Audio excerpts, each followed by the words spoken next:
Okay, ready to go? All right.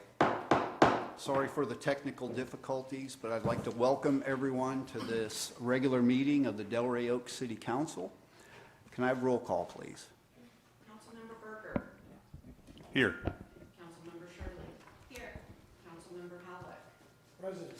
Councilmember Uli is absent. And Mayor Donaldson. Here.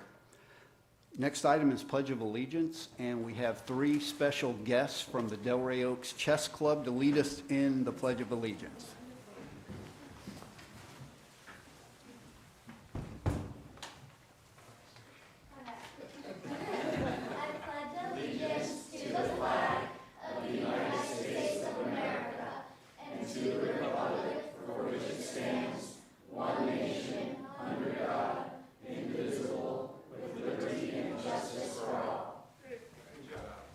Thank you. And we will be hearing more and about the chess club later on, so thank you for that. All right, public comment. General public comment must deal with matters subject to the jurisdiction of the city and the council that are not on the agenda. Anyone wishing to address the city council on matters not appearing on the agenda may do so now. There will be a time limit of not more than 3 minutes for each speaker. Public comment's now open.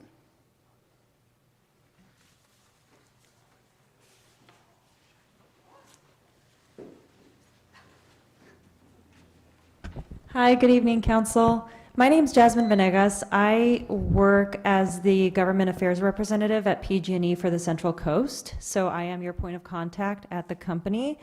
You've seen my emails, I'm sure, over the weekend, especially with the public safety power shutoffs happening in South County.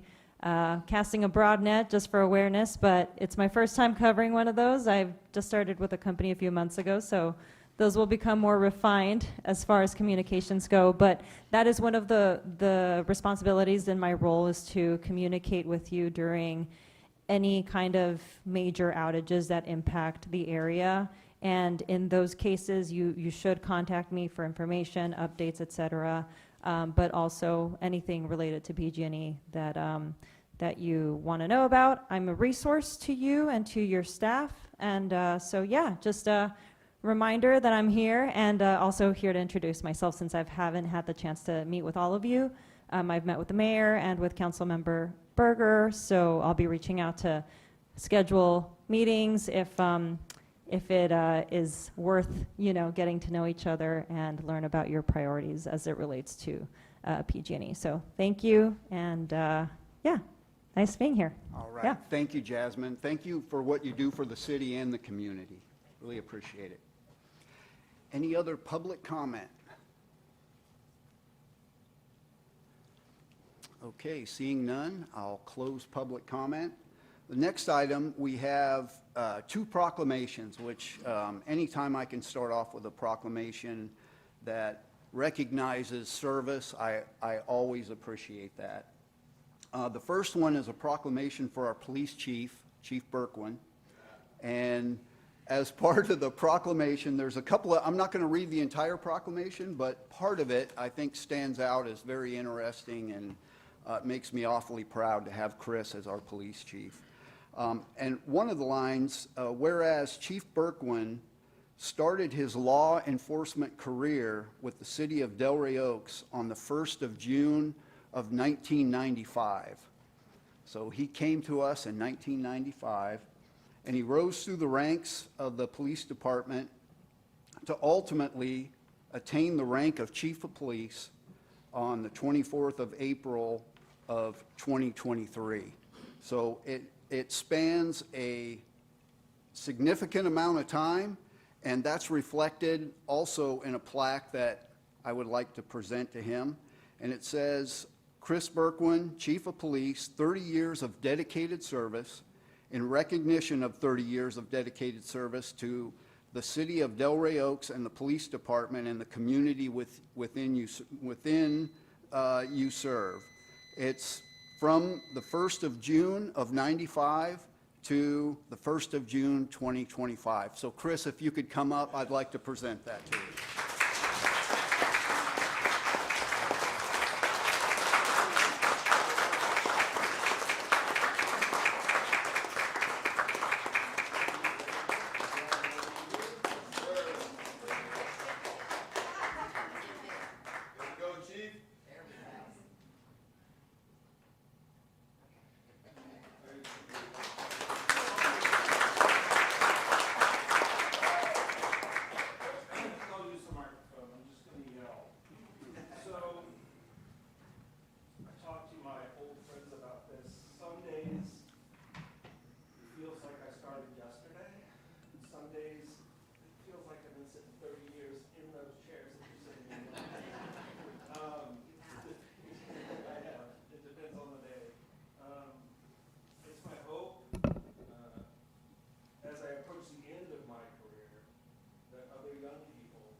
wonderful profession.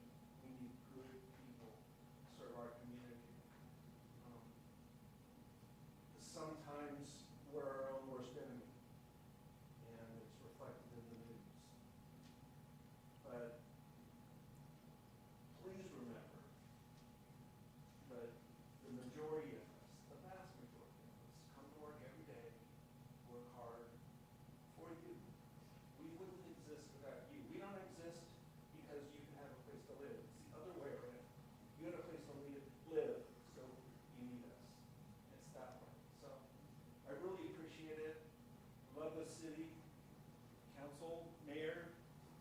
Thank you very much. All right. Thank And I you. won't be here for 35, I promise you. Thank you, Chris.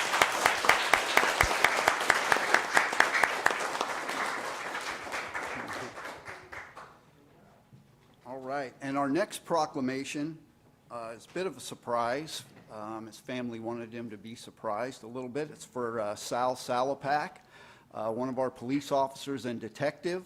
And once again, there's, within the proclamation, one of the lines I would like to point out is, whereas Detective Chris Sal Salapak started his law enforcement career with the city of Delray Oaks on May 1st of the year 2000. And this is to recognize 25 years of his service to this city.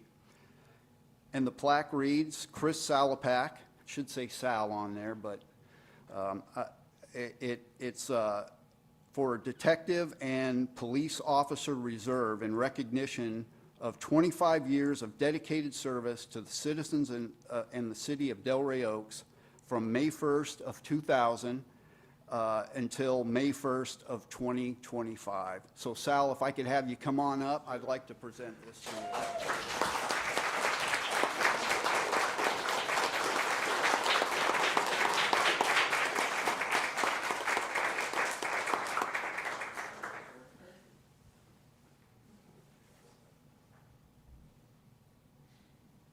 You never smile, Sal. I know. Hey, Mayor, you want with the family too? Oh, yeah, Cassie and Andrew, if you'd like to come up, you're more than welcome to come on up as well. I'm good.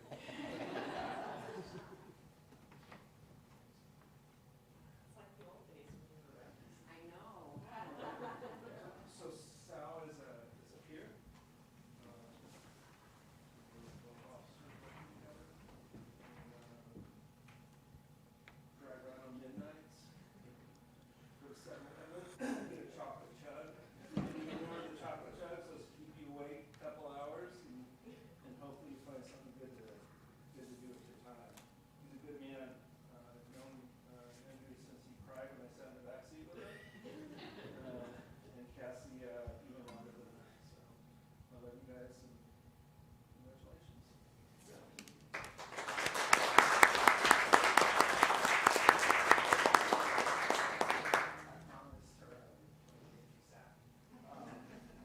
But I just wanted to thank everybody. I love this community. I love working here.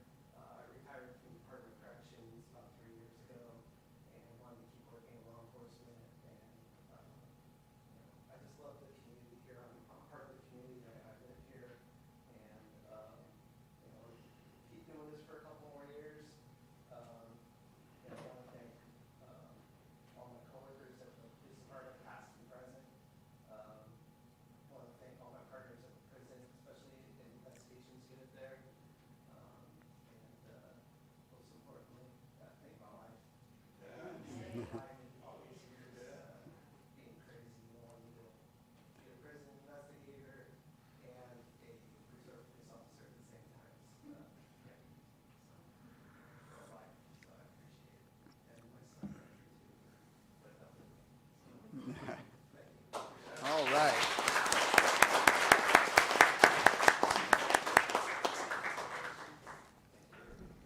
All right.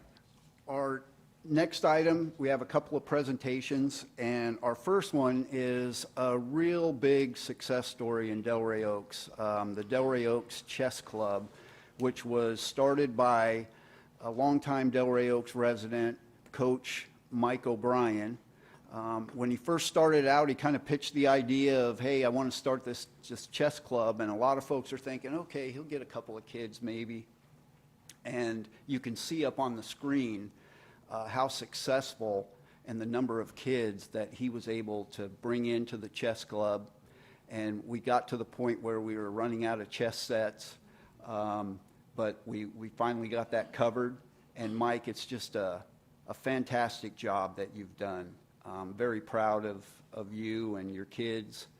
And I just wanted to give you this opportunity to come up and make your presentation. Thank you.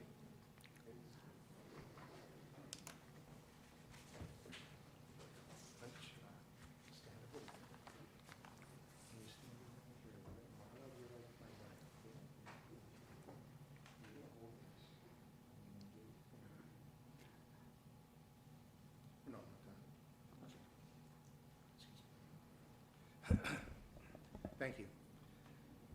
Mayor, City Council, City Manager, City Staff, and City Attorney. My name is Mike O'Brien, and I live in Delray Oaks. Forgive me, but I got an allergy I'm working with. So I'm proud to be the coach of the Delray Oaks Chess Club. Now, I chose after Marlo. I'm sorry. To represent the city of Delray Oaks Chess Club. Now, they both live in Delray Oaks, and this is their friend Georgia. She's just here visiting. And their sisters, Marlo and Farah. We are here to thank the city and city council, mayor, along with the staff for all their help. Much appreciated. We'd also like to thank the Citizen Action Group for all their cooperation and their sponsorship. We're here to present the city with a beautiful 2005 photograph for the city. But first, I'd like to share a few moments about these outstanding players. First is Marlo. Come up here, Marlo. Now, do you have the next slide, please? There's Marlo.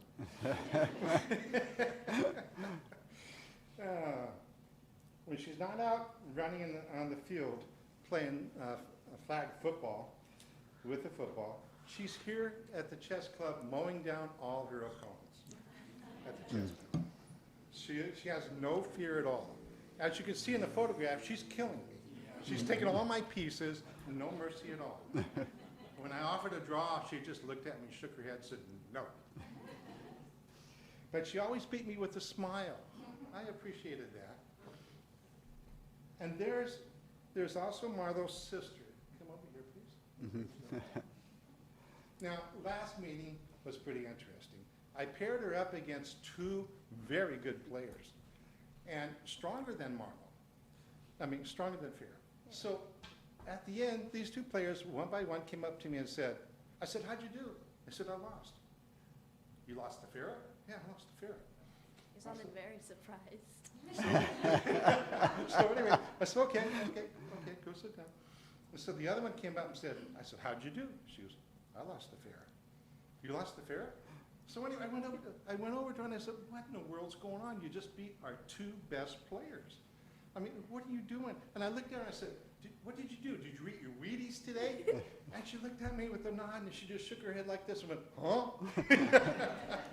She had no idea what I was talking about. Of course, I'm thinking about a while ago and she has no clue. These two girls are wonderful in the club. They're an asset to the club.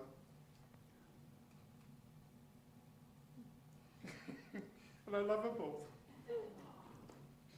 So, Mayor, we'd like to present you with this photograph. Absolutely. I thought I'd get good too.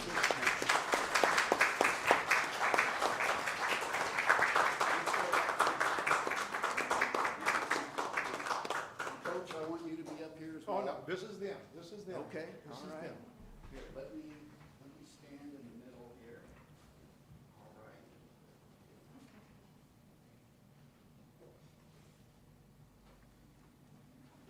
All right, thank you so much.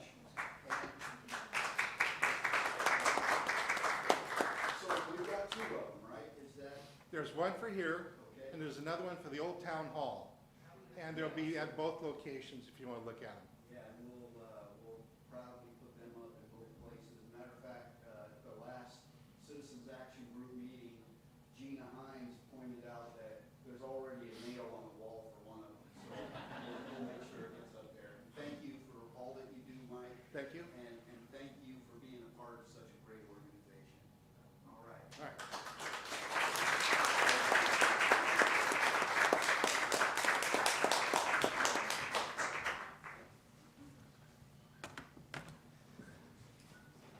All right. Our next presentation is from Central Coast Community Energy, and Sophia is here to make that presentation.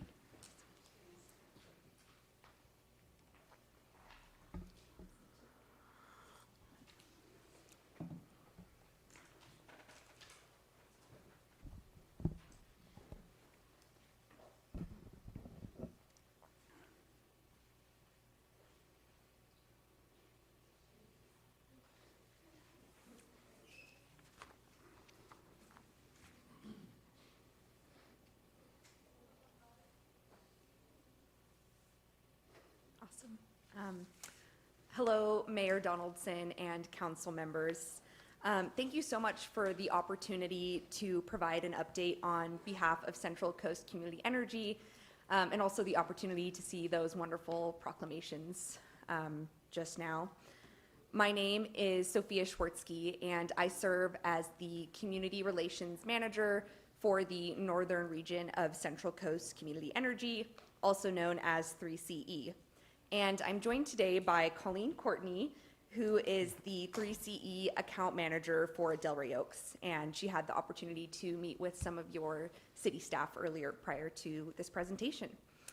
I'm here today to share highlights about 3CE's recent activities, programs, and ongoing efforts to support your community.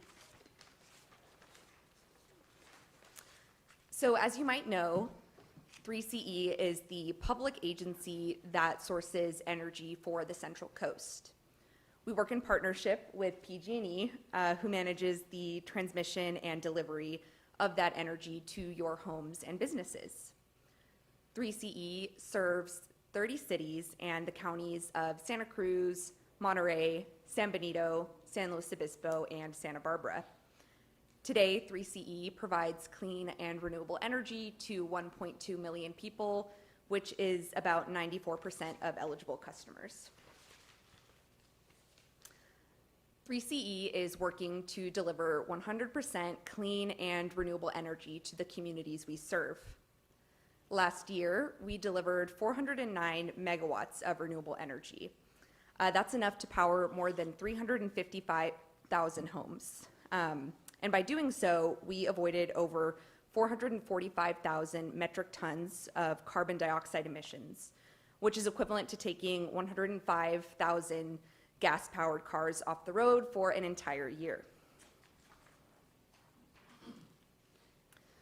By October of 2028, renewable energy is projected to supply 64% of 3CE's total load, which puts us well ahead of state requirements, bringing us closer to a carbon-free future. Over the next few slides, I'd like to briefly highlight why battery storage plays such a critical role in this transition to clean energy. Battery storage is essential for California's energy transition and, just as importantly, to affordability for our customers. Batteries capture renewable energy when the sun is shining and the wind is blowing, and then releases it when demand is high and wind and solar power is not available. Battery storage reduces fossil fuel reliance during peak hours, which reduces rates for our customers. On the residential side, home batteries provide backup power and store cheap renewable energy for use during expensive peak times. So let's look at a real-world example to illustrate the value of battery storage. This chart shows Labor Day weekend of 2022. You might remember that we all got a text message, a flex alert, a statewide call to reduce energy use during a major heat wave. And this graph shows the energy mix from that day. The large red area is showing fossil fuels, which made up the largest portion of our energy portfolio on that day. And this is statewide, not just 3CE. The green shows renewable sources like solar and wind, which peak during the day and drop off sharply at sunset when there's no more sun to power the solar panels. If you look at the very thin orange lines on the bottom and top of that chart, you'll see battery storage. So the bottom line is when batteries are charging during daylight hours, and at the top, those same batteries discharge energy back into the grid when it's most needed.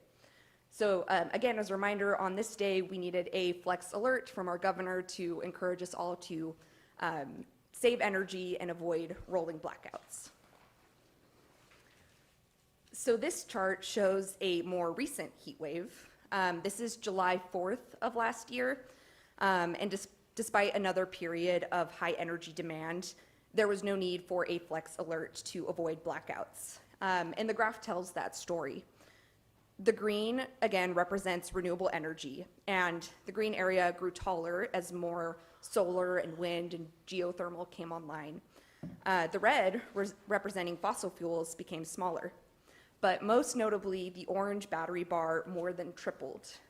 Batteries charged during the day and discharged power during peak evening hours, providing critical support when our state needed it the most. And again, there was no need for a flex alert, and we avoided those rolling blackouts. So at 3CE, we're often asked if battery systems are safe, especially after the fire at Vistra's Moss Landing facility. And to start, none of the battery projects that 3CE is invested in are located indoors like that Moss Landing facility was. Our investments are in outdoor containerized units with built-in fire suppression systems. The Moss Landing incident involved an older battery chemistry, while today most new systems use lithium iron phosphate, which is more stable and significantly less likely to catch fire. And this chart here shows that since 2018, battery failures have dropped by 98%, even as installations have increased by 25,000%. So now that I've had the opportunity to cover the role of battery storage in California's energy transition, I do want to highlight some of the clean energy projects that 3CE is currently invested in. So to start, there is the Willow Rock Energy Storage Center. Once that project is completed, it will use compressed air to power turbines on demand. And this will be one of the largest compressed air energy storage projects in the world. Once this project is complete, it will provide 200 megawatts of power to 3CE customers alone. The next project I'd like to highlight is Atlas Solar, which is currently under development as well. This project is one of the largest solar plus storage projects in North America, and it will provide 150 megawatts of clean energy directly to 3CE customers. And that's enough power for 105,000 homes. Also under construction is the Aratina Solar plus Storage project, which will deliver 100 megawatts of clean energy to 3CE customers. And again, that's enough to power 68,000 homes. Sorry, if you could just go back one slide for me. One more click will do it. There we go. So the final project I want to highlight is the Victory Pass Solar plus Storage project. This project combines solar generation with battery storage to provide that clean, renewable power day or night. So of this project's total output, 100 megawatts are reserved for 3CE customers.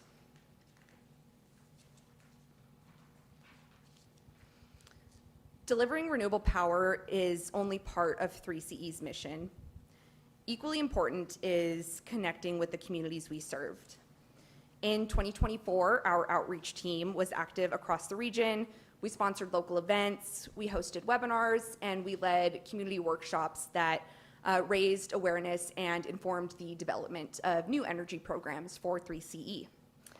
To better meet the needs of our diverse communities, we hired additional bilingual staff and we expanded the translated materials that 3CE has available.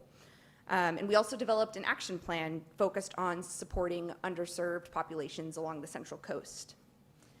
We've strengthened our partnership with community-based organizations, and our customer service line now offers support in more than 150 languages. 3CE's energy programs give our customers the tools to accelerate electrification, increase their usage of renewable energy, and save money on their energy bills.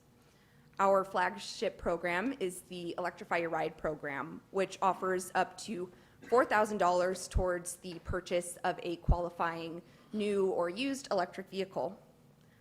Other programs help cover the cost of switching electric home appliances and installing home battery systems, as well as providing funding for electric tractors to our agricultural customers.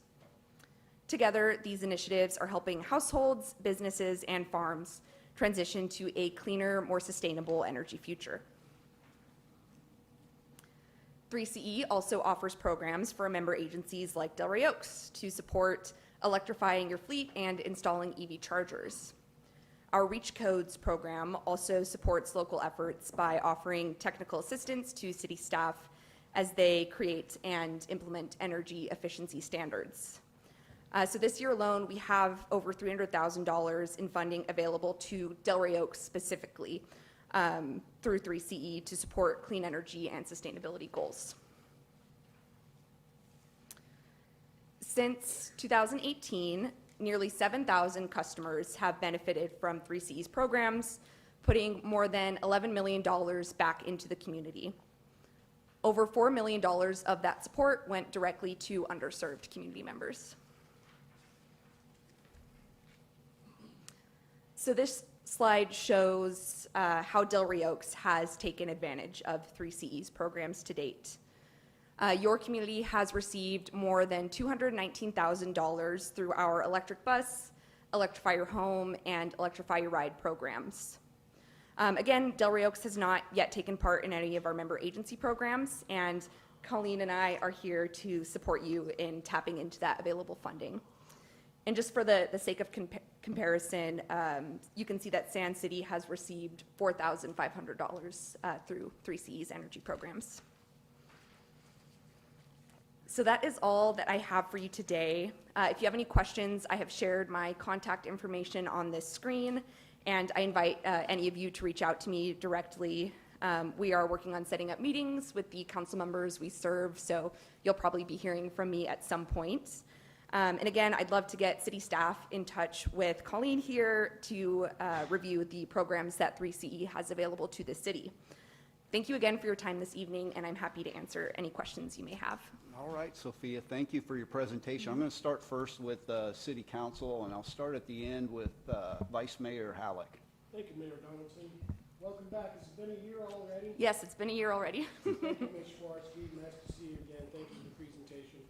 There's some notable progress since last you were here a year ago, but I'm going to ask a couple of maybe slightly challenging questions. Electric bus program for the city of Delray Oaks. That was a notable amount of $200,000.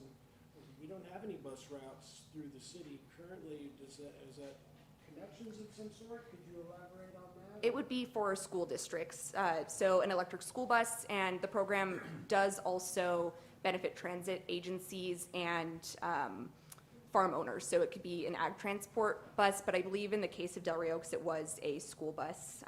And I can get you the details offline. We have some customer privacy restrictions that prevent us from sharing the exact details, but I do think it was a school bus in that case. All right. I guess the north side of the canyon would know better. I live on this side, so we don't, probably more so on the school side than the pickup there, so.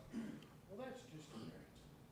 So as far as battery storage equaling clean renewable power, can you say that the generated supply that constitutes that battery storage is derived from 100% sustainable energy, just wind and solar? Yeah, that's a great question, and it's a question that I get fairly often. I don't know if you're able to click back to that heat wave slide that we had, but in California, there's an incredible amount of solar and wind curtailment. So during the day, when the sun is shining and the wind is blowing, there are times that our grid is almost entirely powered by wind and solar. And there's so much solar, in fact, that a large percentage of it just goes completely unused, right? There's nowhere for it to go. So batteries allow us to harness that energy and then use it from 4 to 9 when we maybe don't have solar and we don't have wind because the sun's not shining and the wind's not blowing. So because we were able to store that energy from the middle of the day, instead of powering up fossil fuel plants, we can rely on that previously stored clean and renewable energy to have renewable, less expensive energy during peak hours, which is 4 to 9. Great. Thank you for expounding on the presentation. So they are charged with, per se, with 100% green renewable energy?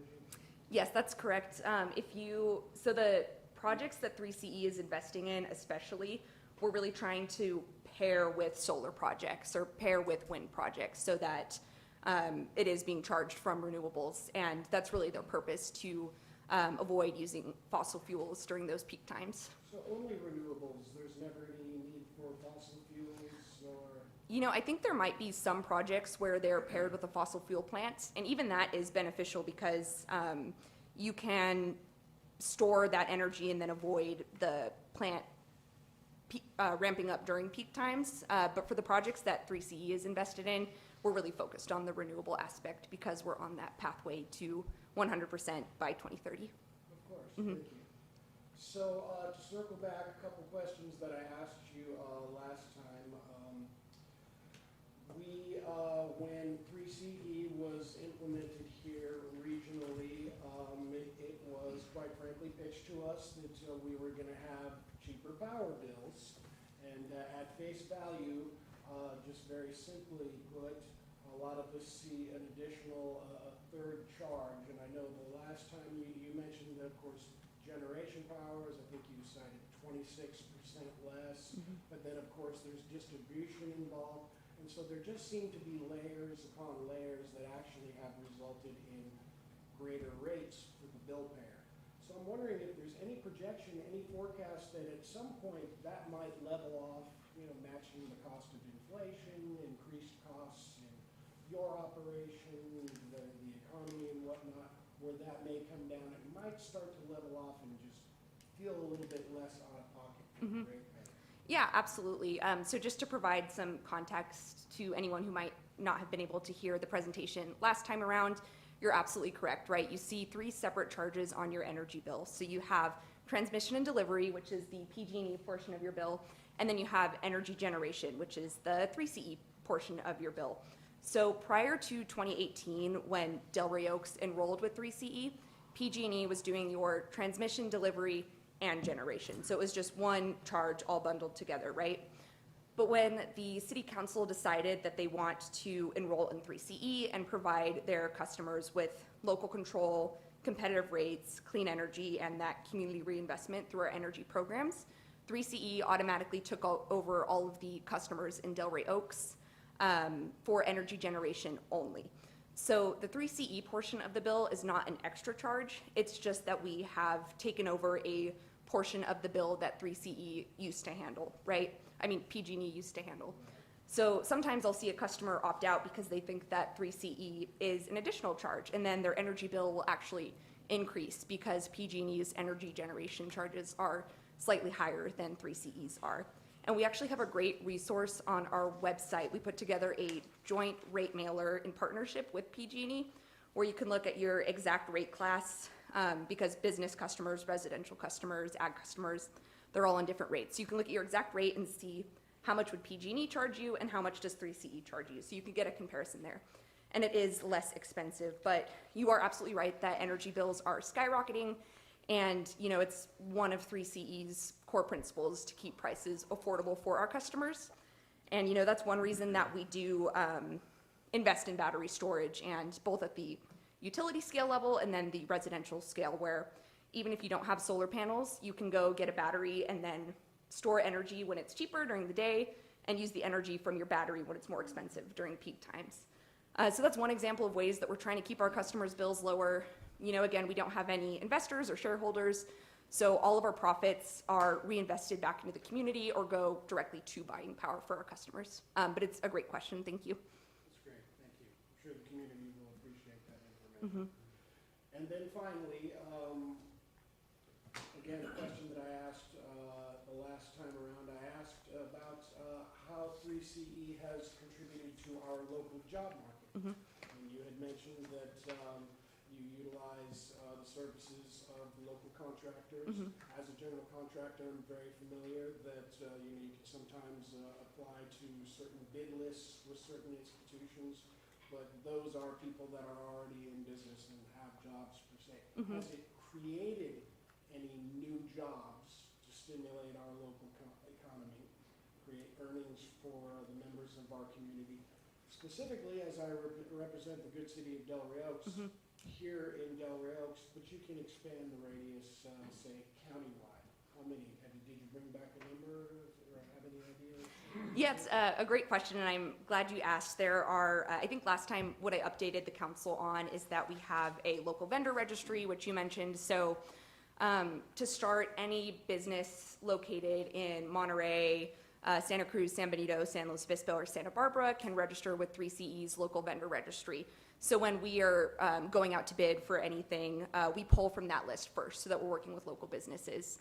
So that's one way that we're trying to really engage with the local workforce. The other piece is our project selection methodology, and I believe this was in place the last time that I presented, but our boards adopted a policy that has us focus on investments in local clean energy projects where it would be a local workforce participating in those projects. I don't think that any projects have come online since we last spoke, but there are some under development. So I'd love to get you in touch with our power procurement team and they can give you more details on how that's going. But the last piece I want to update on is supplier diversity with 3CE. So we are governed by the California Public Utilities Commission, and one of their regulations for utilities is that we work with diverse local suppliers. So 3CE has been trying to make more suppliers aware of the fact that the CPUC has what's called the Supplier Clearinghouse. So if you're a diverse business, you can go register yourself with the Supplier Clearinghouse, and then any utilities, not just 3CE, it'd be PG&E, T-Mobile, Verizon, you know, anyone that is a utility, when they go out to bid, they send their bids to the Supplier Clearinghouse so that those businesses are more likely to see, or the utility is more likely to see diverse businesses when the bids come in from their RFPs. And that's another area where we're trying to increase engagement. We're working, I think Colleen is maybe involved in this, but we're doing a webinar to show our local businesses on the Central Coast how they can register their own business with the Supplier Clearinghouse. And that would open opportunities, you know, outside of 3CE. But it's a great question, and I'll definitely get you more information on the local projects that we're working with. Great, thank you. And just one more comment, I promise. I want to end on a moment of praise. I noticed in the Electrify Your House and other aspects of your life, only 1 year ago, specifically the battery rebate and reimbursement was valued at about $4,000, which I thought was absolutely preposterous. Really glad to see you bringing it up to $13,000 because that's a little closer to the price of a Tesla battery these days.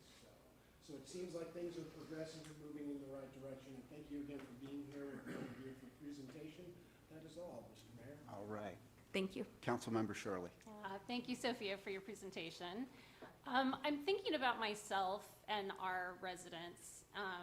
You know, my PG&E bill just comes right out of my checking account. I don't really look at the bill.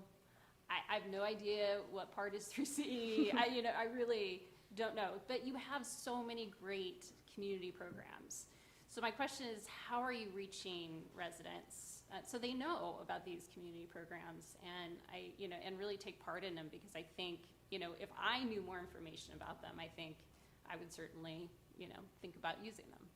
Yeah, absolutely. And, you know, that's part of the reason that I'm here this evening, because I want to get this information out in front of you, who is then able to pass it on to your constituents. And we're actually developing a social media toolkit for the elected officials we serve, where it's kind of like pre-made social media posts if you wanted to put this out on your networks for customers to learn more about the work we're doing.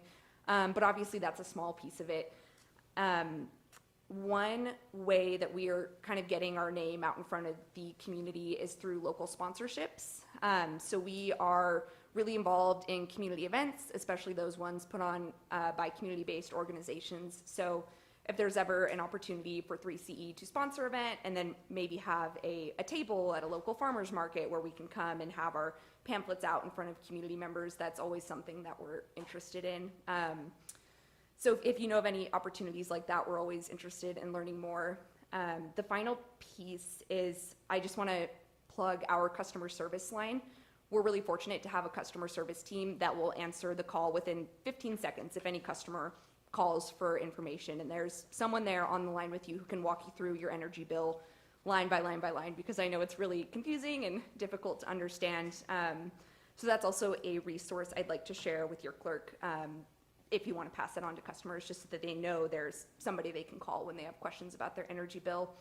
But yeah, we're always looking for more ways to let your constituents know that we have programs and ways to save money on their energy bill available to them. And I'd always love to hear any suggestions that you have as people who are really in tune with your community members. Great.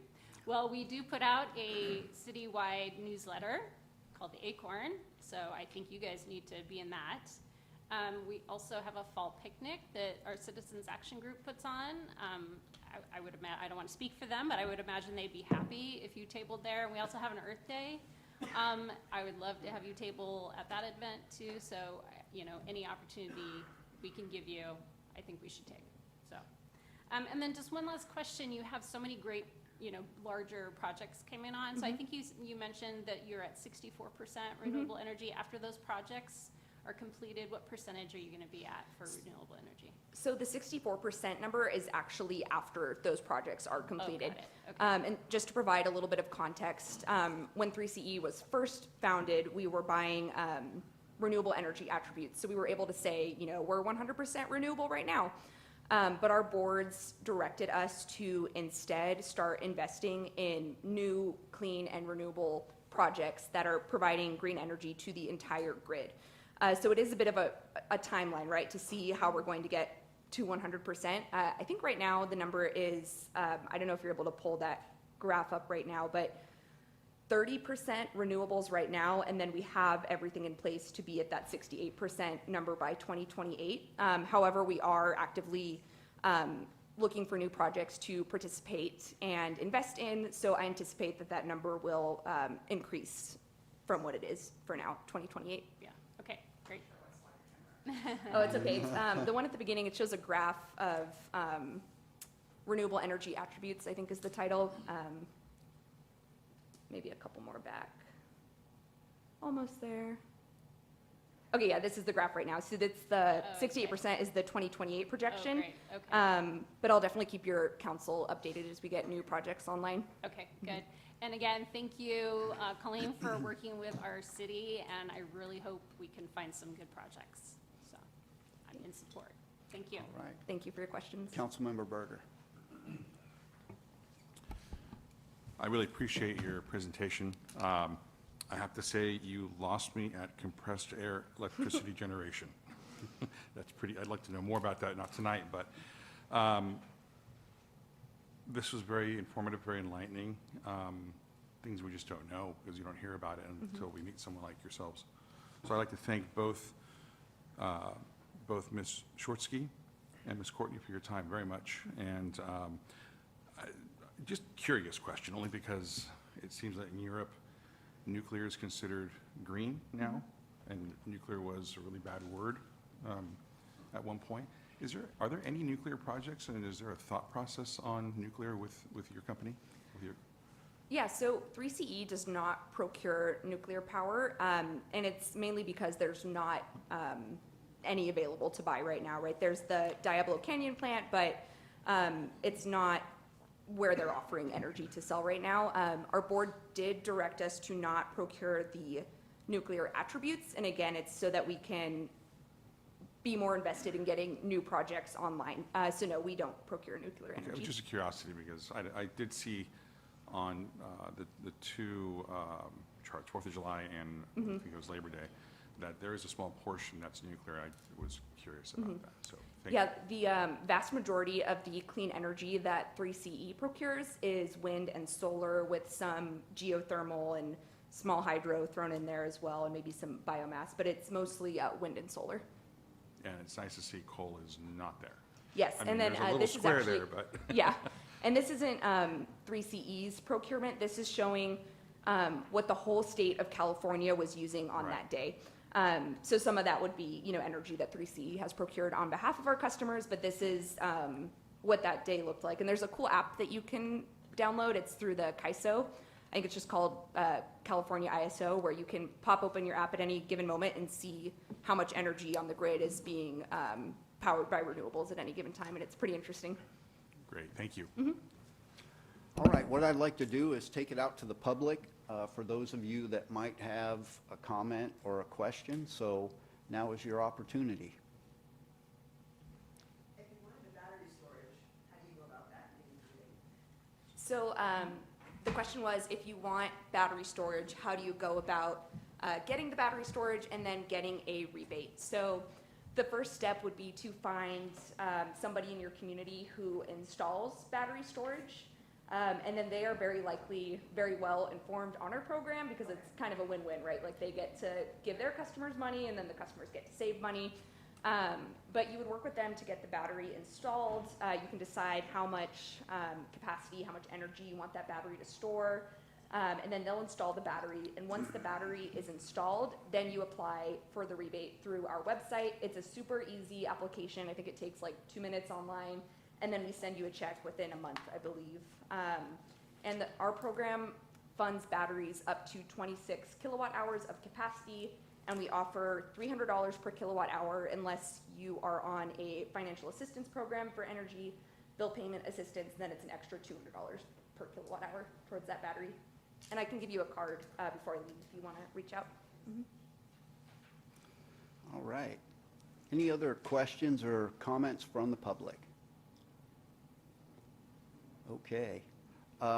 The city manager and I both served on the 3CE board. I really enjoyed my time, and I know the city manager did, until we reached our term limits. So I'm very aware of a lot of the things that you talked about, but it's always great to get an update. So I appreciate you coming, Sophia and Colleen, and providing us that update. Thank you very much. Yes, thank you so much, and I'll be in touch with your clerk to answer some of those follow-up questions from today. I appreciate it. All right. Okay, with that, I'll move on to the consent agenda. Are there any items from the city council that you would like to pull? Any items on the consent agenda to be pulled? Okay. Seeing none, I'll take it out to the public. Are there any items on the consent agenda that anyone in the public would like to pull? Okay, seeing none, I'll bring it back to the council for a motion. So moved. I'll second. Okay, we have a motion and a second. All in favor? Aye. Okay. Motion passes, consent agenda passes. I'll move on to old business, which we have none. And next, I'll move on to the first item of new business, and that's to consider to fill 4 vacancies on the Planning Commission and approve Resolution 2025-09 to appoint 4 residents to the Planning Commission for 4-year terms. Okay, and with that, we have 5 applicants for 4 positions. And the way that the process works is I'm going to allow each candidate to come up to the microphone, and you have 3 minutes to say essentially anything that you would like to during that time. And then I'll allow the council members to ask any potential questions that they may have. Yes? We should probably read out Gary's letter. Yes, we did receive a letter from one of the candidates. We do strong. Okay. And we'll do that, and we'll do that once Gary's slot comes up. So we'll start first with Mike Hayward, the current chair of the Planning Commission. Mike, the floor is all yours. Howdy. First of all, I'd like to recognize Chris and the other officer. It's a pleasure to live here, and those guys take good care of us, and so thank you, Chris. Mayor, City Council, you know, Mike Hayworth. I'll keep this brief. I've been fortunate to serve on the Planning Commission at the pleasure of the City Council for a number of years. It's a pleasure to work with the dedicated members of the commission, some of which are here today, who have chosen me as the chairman since 2022. A little personal background, just so some know. I virtually grew up in Del Rio, so we lived in 2 different locations in my years here. And this is, like George, I'm one of the kids that grew up playing in the park, catching frogs and tadpoles in the creek. I was awarded my Eagle Scout medal right here. As a matter of fact, we're standing right there with the former Mayor Charlie Benson a long time ago. And we raised our daughter here. As far as what I bring to the table, a set of skills and experiences from my time living here and my time on the commission. I'm familiar with the workings of the city, and more specifically the Planning Commission. I'm familiar with the meeting process and how a meeting is run. The general plan is our guide as to how we picture the city. Using the rules as set in the general plan, we try to work fairly and consistently with project applicants to see their projects through. There's also been many meetings and workshops regarding the housing element of the general plan, which I've participated in. And we go back and forth with the state with our RENA number. I'm ready to put in the time when it comes for us to help the city work through the development of the Fort Ord property. I understand and accept and have till even today the requirements to attend meetings, whether they're commission, regular meetings, special meetings, outside seminars. To the planning commissioners that are here tonight, and I attended the Planning Commission Academy last year, which was, there was a wealth of information there about laws and where the state's going with mandates and whatnot. So in closing, I'd just like to thank the mayor and the city council for their faith in me to serve at this point, and hope they will appoint me to serve further at their pleasure for the city and our neighbors. All right, thank you so much. I'll start with Council Member or Vice Mayor Halleck, if you have any questions. Go Thank you, easy. Mayor Donaldson. I don't have any questions for you. Chairman, or, yes, Chair Hayworth, just thank you for your service to the city. As a former planning commissioner myself, you brought me up through the ranks. It was a pleasure working with you, and I know that you are well vested personally and professionally, civically, in the best interest of the city. I haven't any questions really. Thank you for continuing your service and your applications. Thank you. All right. Councilmember Shirley. Thank you, Mike, for applying. I'm really happy. You've really been so dedicated, so thank you. I guess my only question is, as chair, do you see any future things that you'd like the Planning Commission to address in terms of design or things that you'd like to look at as a Planning Commission? Well, I think we've got a lot on our plate with the state, with the general plan amendments. We'll see what happens with the Fort Ord property. I know there's been some talk about garages and carports and all of that kind of stuff. So those are things that, you know, given staff availability and where it falls on the priority list, we can look at sort of things like that as well. Thank you. Councilmember Berger. Well, Mike, I'd like to thank you. Sorry, Planning Commissioner Hayworth. I'd like to thank you because you asked me to apply, and it was a wonderful experience, a great team. I'm sure we're going to continue with a great team. But I really appreciate your dedication and your passion and your very even-keeled approach to applicants. And I hope that your leadership has rubbed off on everyone else and whoever else might join the team tonight. We have a great team, and I think that's reflective of leadership. So thank you, Mike. Thank you. I don't know if they all have their own good Oh, integrity. so- well, but they're here, aren't they? So that's Thank you. great. All right. I do not have any questions, but as has been mentioned, thank you for your service. Thank you. Really appreciate it. And we'll move on to the next applicant, Okay. which is Vincent Machi. And the floor is all yours, sir. Good evening, Mayor and City Council. My name is Vincent Machi. I've lived in the community for about 27 years now, and I'm heavily involved now in real estate and developing properties. Like this last gentleman here, I grew up playing here in the park, playing Army before you guys cut all the bushes down, hiding, taking my grandpa's pots and pans from his house that I grew up in and catching the tadpoles, all that kind of good stuff. So I've been here for 27 years, love the city, love the people here. I wouldn't want to live anywhere else. And I work now with a lot of engineers and architects, and I think I'd be a huge asset on the Planning Commission with whatever they have to, approving plans or anything within the city. And I'm just excited to have the opportunity. All right, thank you. Yeah. And once again, I'll start with Vice Mayor Hallett. Thank you, Mayor Donaldson. Thank you for applying tonight, Mr. Mackey. Yeah, yeah. Mr. Mackey lives right down the street from me, grew up on the corner of Paloma and Rosita, well, Paloma and. Via Verde, yeah, yep. On that corner lot, Mhm. and we wave hello to each other almost daily as he comes walking by with his dog Coco. Yeah, yep. And so we're somewhat familiar. I appreciate the passion that you've stated for, your investment in the community. Some may not know, but Mr. Machi has actually developed several properties that I've witnessed the entire process of with great appreciation. As a general contractor, he's gone to great lengths to beautify our community in such ways. And he has direct experience with the Planning Commission. Maybe not as a commissioner, but Right. subject to the scrutiny thereof, and Right. Very familiar with the process. Yes. And with the aforementioned intentions, I think that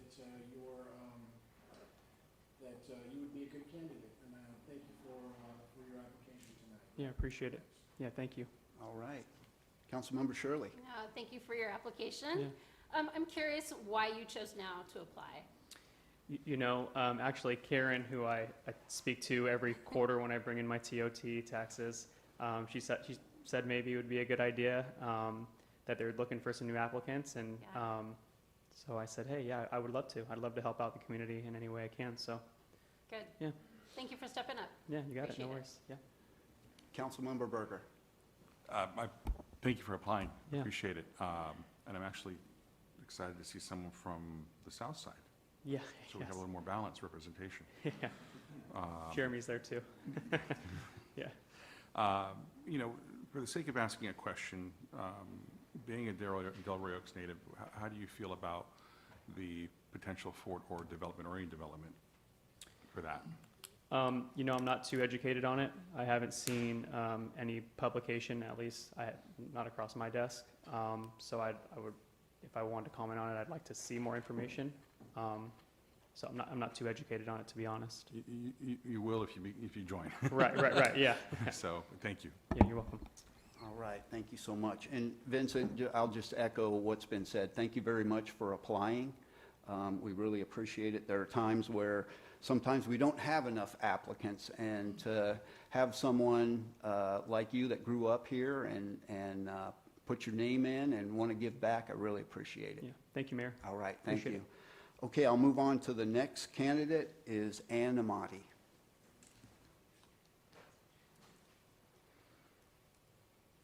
Good evening. I'm Ann Amati, and I have been serving on the Planning Commission for about 2.5 years when you appointed me when our beloved Bill Ragsdale Cronin became a city council person, and it has been my honor to have completed his tenure. I came to the Planning Commission with experience as a registered nurse, a hospital administrator, and many, many years as a consultant working with hospitals as they planned to build new hospitals. So I had a lot of experience understanding a planning process. But I didn't know very much about being a planning commissioner. So in the last few years, I've spent a lot of time learning about the role of a planning commissioner. I attended the academy with my co-team here, read lots of the resources of the California Planning Commissioner's website, read a couple of books, one from Karen that she lent to me, and many, many articles.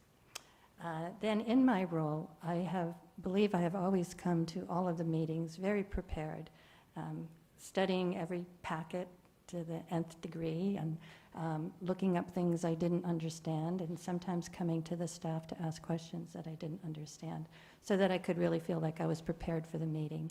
And in the meetings, I feel like I have always been an active participant, asking, I think, important questions and giving my opinion and my honest opinion.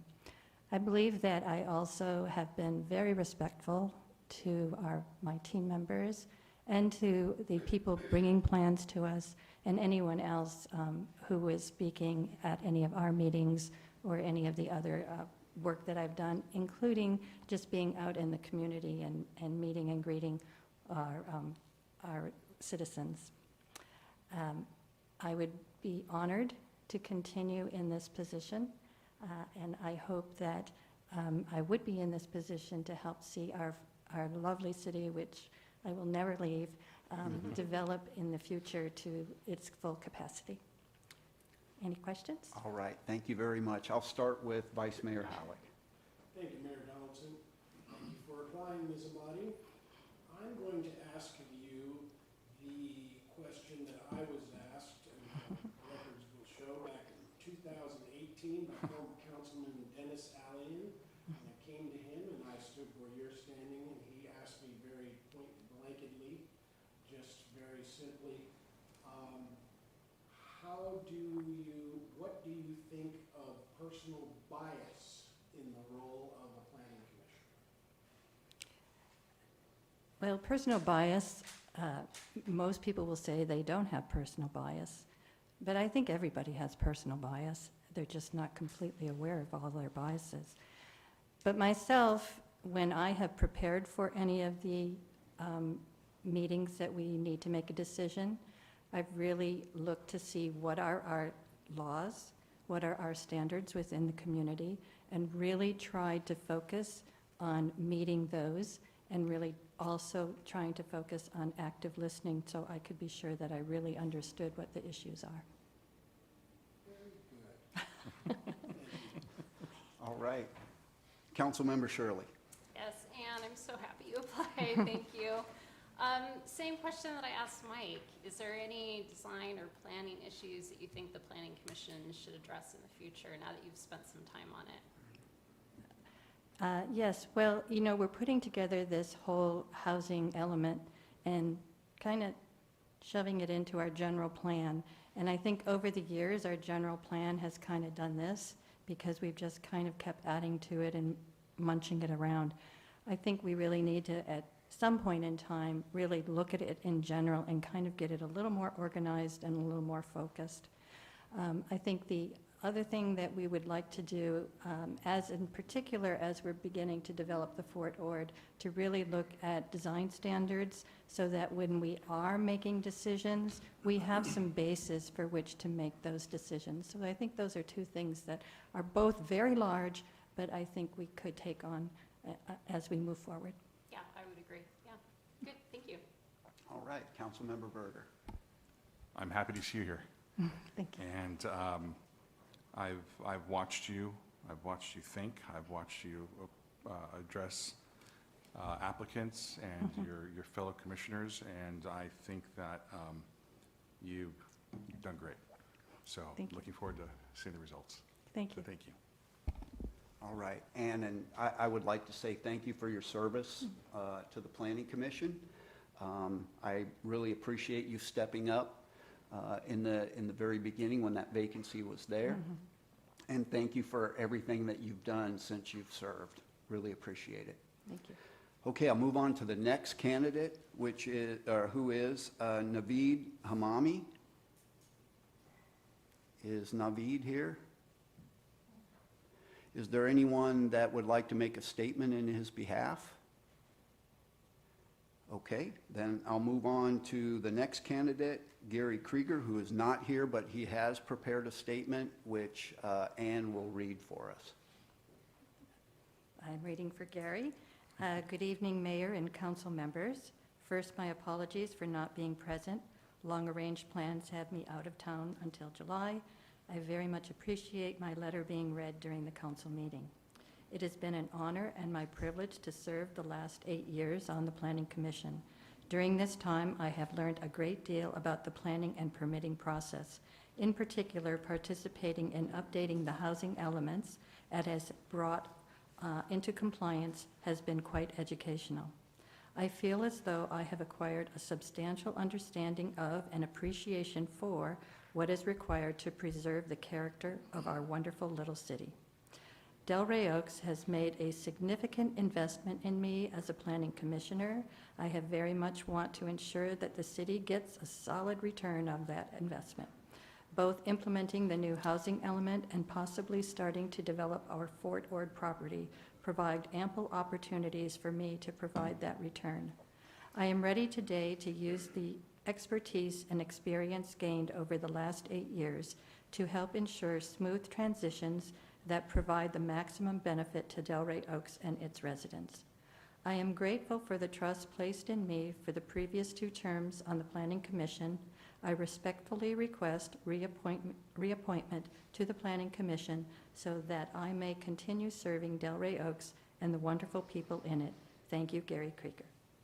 All right, and I would say to Gary, thank you for your service. And he's one of the hardened veterans that are out there of the Planning Commission, serving for quite a long time, and I actually served with him for a couple of years, so I really appreciate Gary's service. Are there any comments that the council would like to make regarding this applicant? Okay, with that, what I'd like to do is take it out to the public. If any member of the public would like to make any comments regarding any of the applicants, now is your opportunity. Okay, seeing none, I'll bring it back. Oh, yes. Come on up, Ann.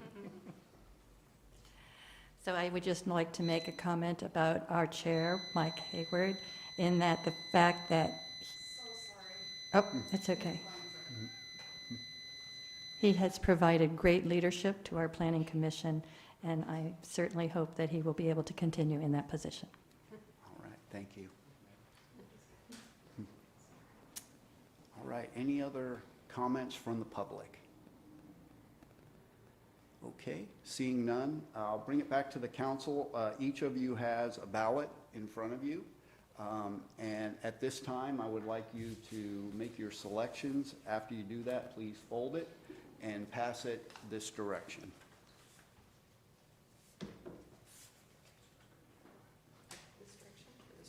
Down.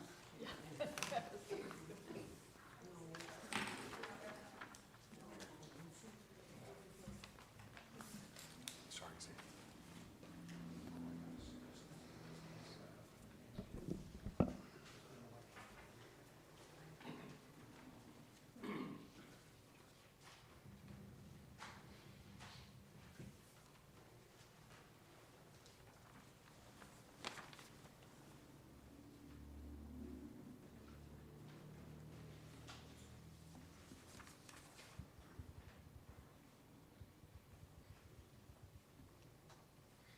Okay, the following people are our new planning commissioners that will be sworn in at the first planning commission meeting.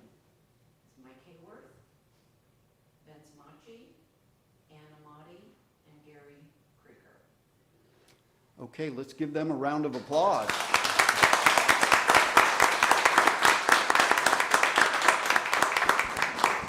Congratulations to all of you, and I'd also like to say to Mr. Hamami that maybe in the future, when we have another vacancy on the Planning Commission, he would consider once again submitting his name in that capacity.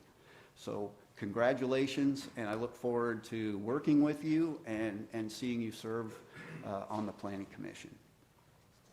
Okay, our next item in new business is to consider approval of the FY 2025-26 budget to include appropriation limits and investment policy. And with that, I'll pass it over to the city manager. All right, thank you, Mr. Mayor.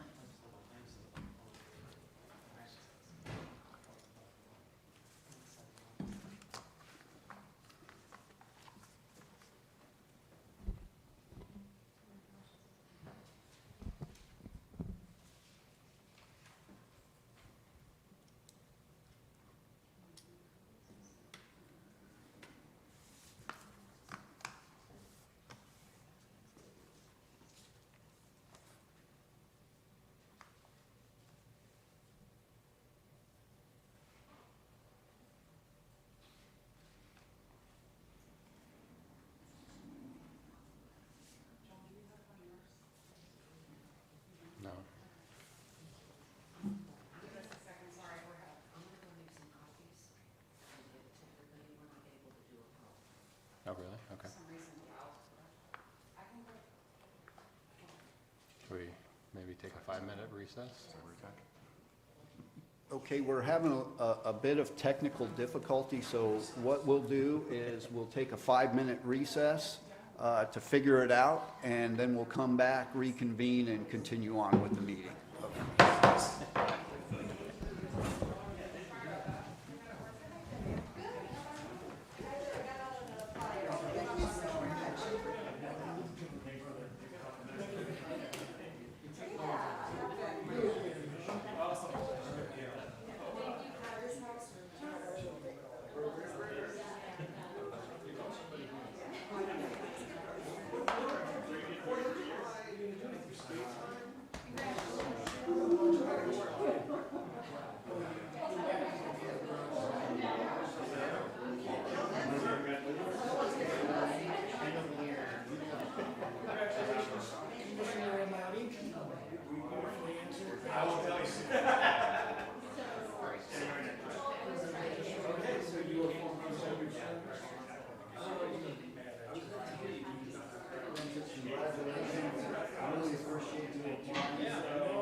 Not only, your rationale, but just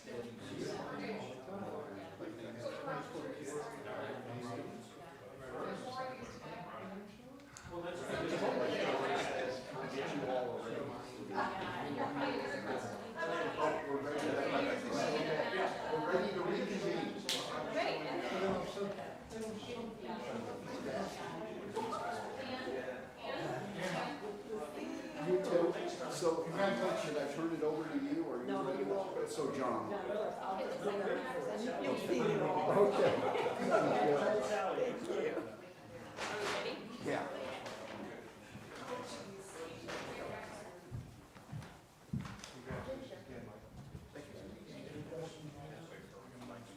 Yeah.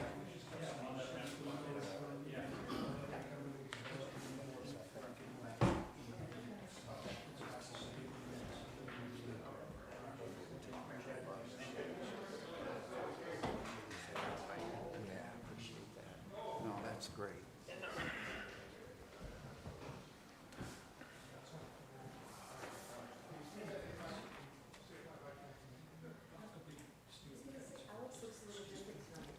Okay.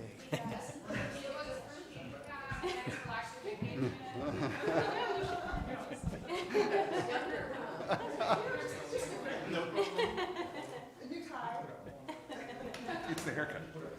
Okay, we're ready? Okay, we'll reconvene the meeting, and when last we left, we were on item 8B, and I'll send it over to the city manager. All right, thank you, Mayor. So if Beth and I hadn't been doing this for so long, we might take it personally that the room emptied out before we got to talk about the budget. But we've been doing this for a long time. We get it. Yeah.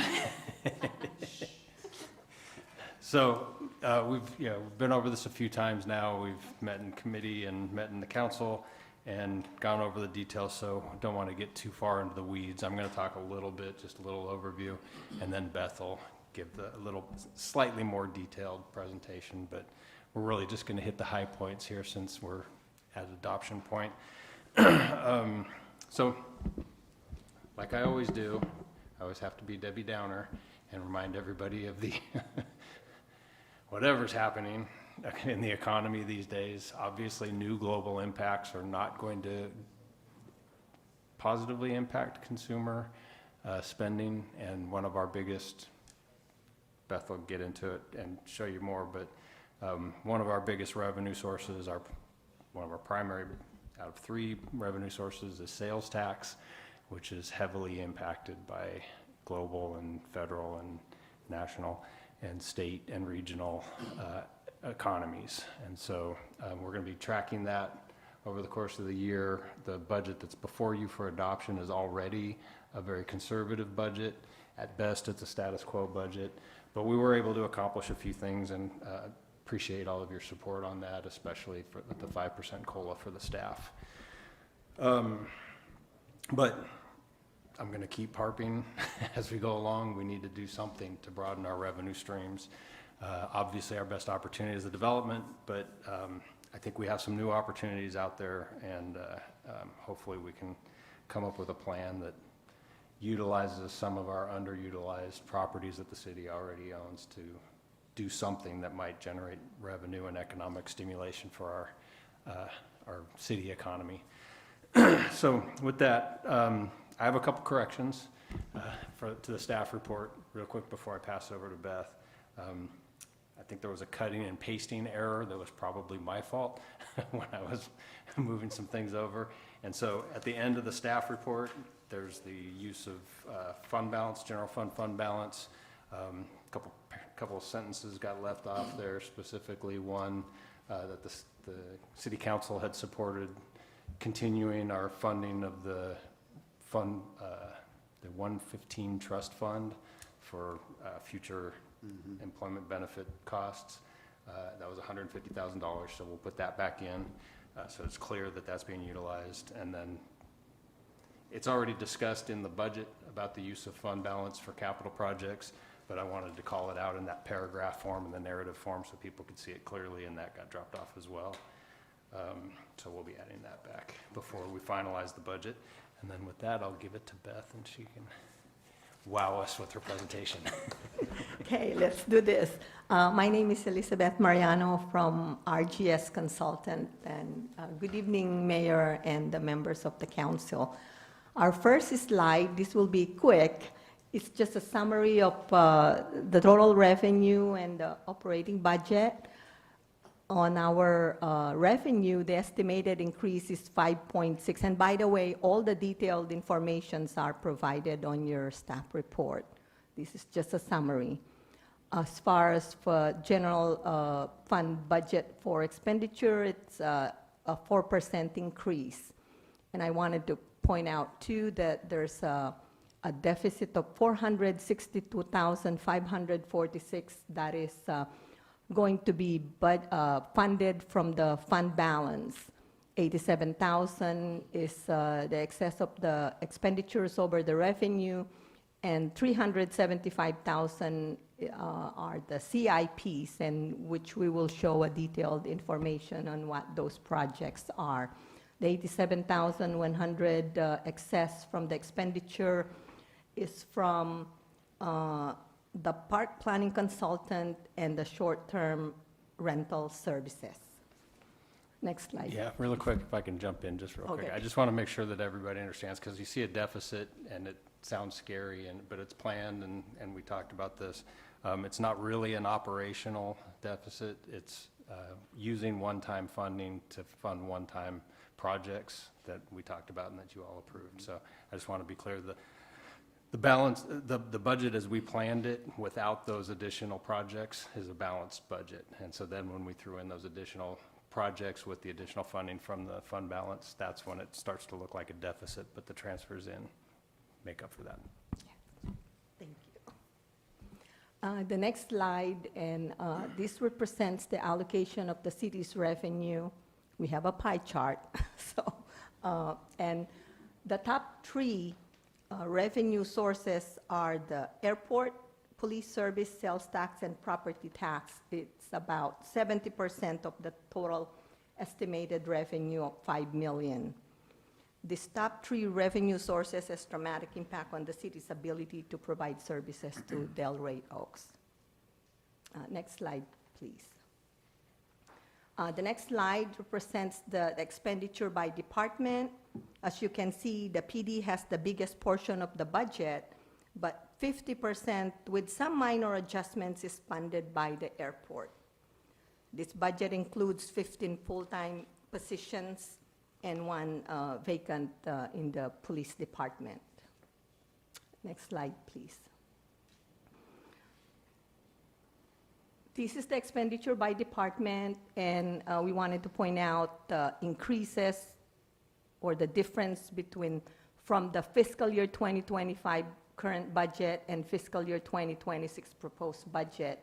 There's a total increase of $200,000 from the prior year, and the percent are on the far right. The following major items contributed to the 4% increase in expenditure are as follows: 5% cost of living increase, salary step increases for all employees that still have steps, liability insurance premium increase of $141,000, UAL increase of about $26,000. The city clerk has an increase that is attributable to the short-term rental services of $17,500. Finance decrease is due to the reduction of accounting services from RGS. With the addition of the two positions in fiscal year 2024, most of the day-to-day finance duties are brought back in-house, resulting in a reduction in the need for outside services, and RGS will continue to train city staff. I just wanted to say here that you have hardworking employees, and that they are always willing to learn, and the training goes smoothly, and they're always there wearing different hats. So it's a pleasure working with them, and looking forward for the staff to be able to do it all. Then I don't have a job. They can do it all. The Parks and Recreation increase is due to the new funding for the park planning consultant. Planning and building decrease reflect the net between the new budget for housing element implementation cost and the reduction of building inspection services. And the non-department decrease is due to the one-time cost incurred from the previous year for the insurance pollution legal liability in the amount of $52,000. and the government buildings increase is due to the increased cost of utilities. Next slide, please. I also wanted to point out that this is the list of all the contribution to our nonprofit organization, and this is all funded from the general fund. The budget from fiscal year 2025 is almost the same as 2026, with a slight increase for the community human services. So if I can just jump in again really quickly. Thanks, Beth. So this hasn't changed in the time that I've been here, in the 4 years I've been here. This has been what the city has contributed to different agencies.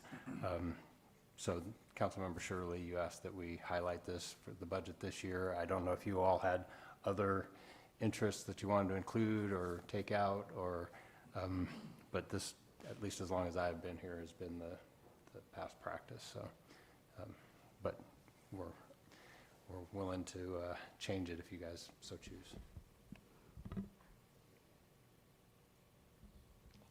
Thanks, Beth. Next slide, please. So this is the fund balance. This slide represents the estimated fund balance remaining. If all the estimated revenue and all the budgeted amount for fiscal year 2026 it's expended and the revenues are received, the estimated fund balance at the end is 2.6 million. We started with 3.1 million.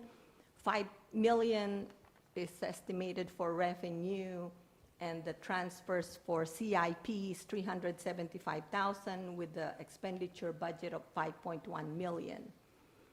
And the 2.6 million, we have 1.6 million for emergencies, rainy fund. And we have about 1 million left for unappropriated fund balance. Next slide, please. And this list is the capital improvement project for fiscal year 2026, 575,000. Majority of it is funded from the general fund, 375,000, and 200 from the SBR engineering in a separate fund, totaling 575,000, and these are much needed capital improvement projects. And next slide, please. I just wanted to say too that several meetings were held with the Finance and Budget Committee, Council, city staff, and the community. Their input was taken into consideration in the development of this fiscal year 2026 annual budget.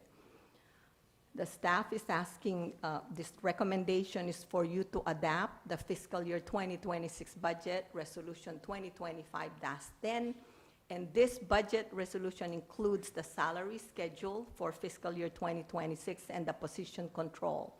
The second item is the fiscal year 2026 appropriation limit resolution 2025-11, and the investment policy 2025-13. The investment policy did not change.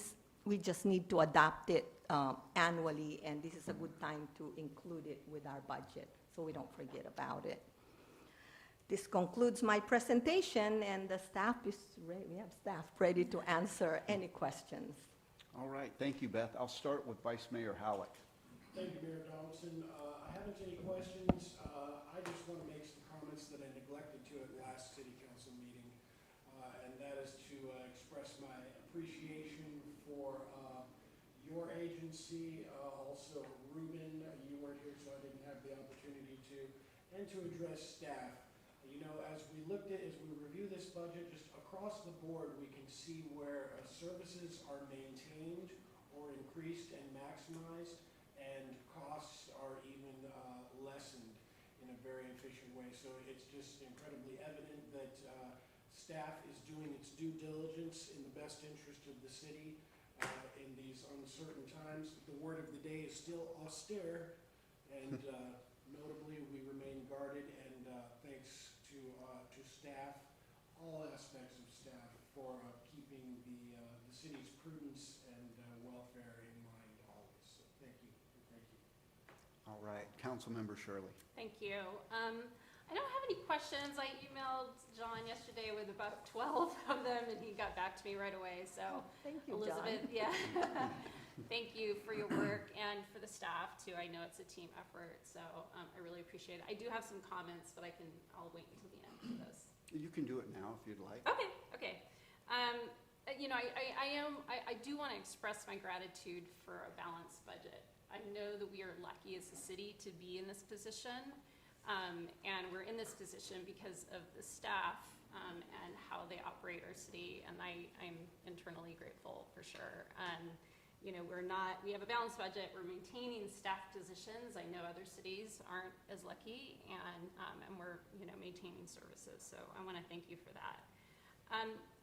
One other thing I wanted to bring up is that, you know, in this budget, we will approve around $75,000 in City Hall repairs, upgrades, and renovations, and that's outside the close to $200,000, which it'll be probably more than that we'll use for the City Hall parking lot, fence, and sewer upgrades.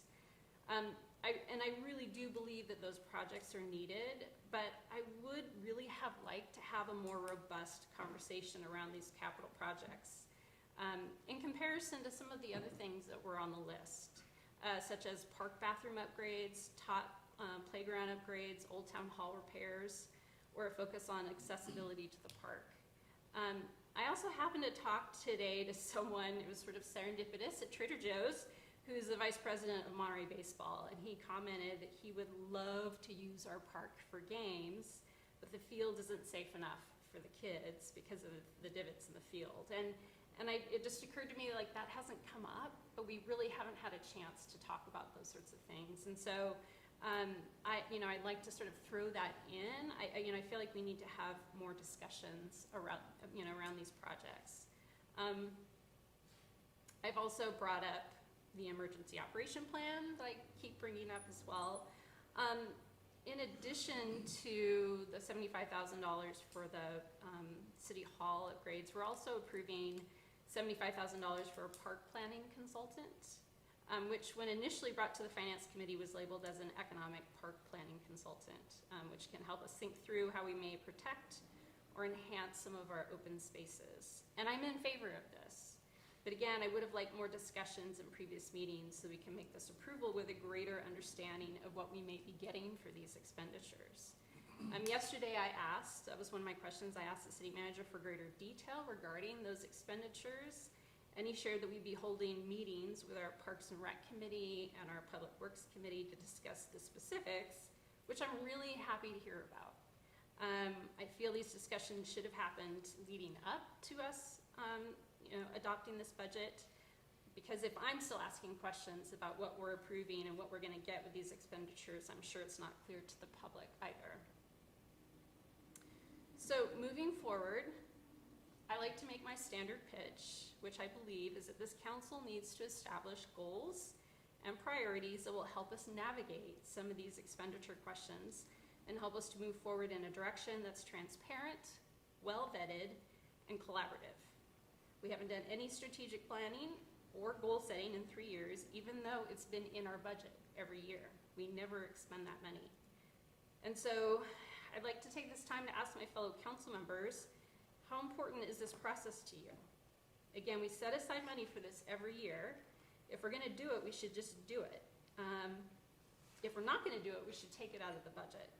So I'm curious, if it's in the budget, how come you don't help me advocate for this task? And so, if I could, I'd like to ask Councilmember Halleck to begin with. Do you have any other comments or? Nope, that's any the other? end, yeah. Okay, let me go with Councilmember Berger first, and then we can go through and have Okay. that discussion. Sure. Councilmember Berger? Excuse me. I've sat in a few budget meetings now and am quite impressed on the motions, the things that are happening with staff and with Beth and your company and with our city manager and the council. And it's really impressive. I don't think, I still don't fathom the in-depth of what it takes to balance, even for a small little city like this detailed budget, and knowing where every penny is. And it's too bad there's not more public here at the moment to hear this, because I've only seen this much, and it's tremendous. And, I mean, some people might say that they can't even balance their own checkbook, you know, and here we're balancing millions of dollars and getting down to the pennies. That said, unfortunately, it's not a shoestring budget. It's a short thread budget. And, you know, I look at what our city manager said just a few minutes ago about the economic uncertainties. And I can tell you right now, as a small business owner, that they are there. We're experiencing it. I speak to other small business owners in a pretty prominent commercial or commerce-driven city. We are all experiencing the challenges of the things happening worldwide and also in our own government in Washington. So I think it's good that we keep saying that to ourselves, because there really isn't much room for a hiccup in our budget. And so I think everybody will agree with that. We don't have any room for mistakes, and luckily we were all on the same page when it came to putting more money away for bad times. So thank you to the staff. Thank you, Beth. I mean, it's impressive, and I appreciate being part of it. All right. I'm so sorry, I do have a question. Mm-hmm. And I didn't know how to approach your question, if it was something I should answer right now, but we were talking about some of the charities that or organizations that we contribute to. When do we approach that question? Is that a question we'd approach right now? For the budget purposes, yes, that today would be the day to do that. So a budget is just a spending plan. Right. It's just your best guess of what you're going to get accomplished and what you're going to do over the course of the next year and what it's going to cost, so that you have the resources to do that. Plans can be modified.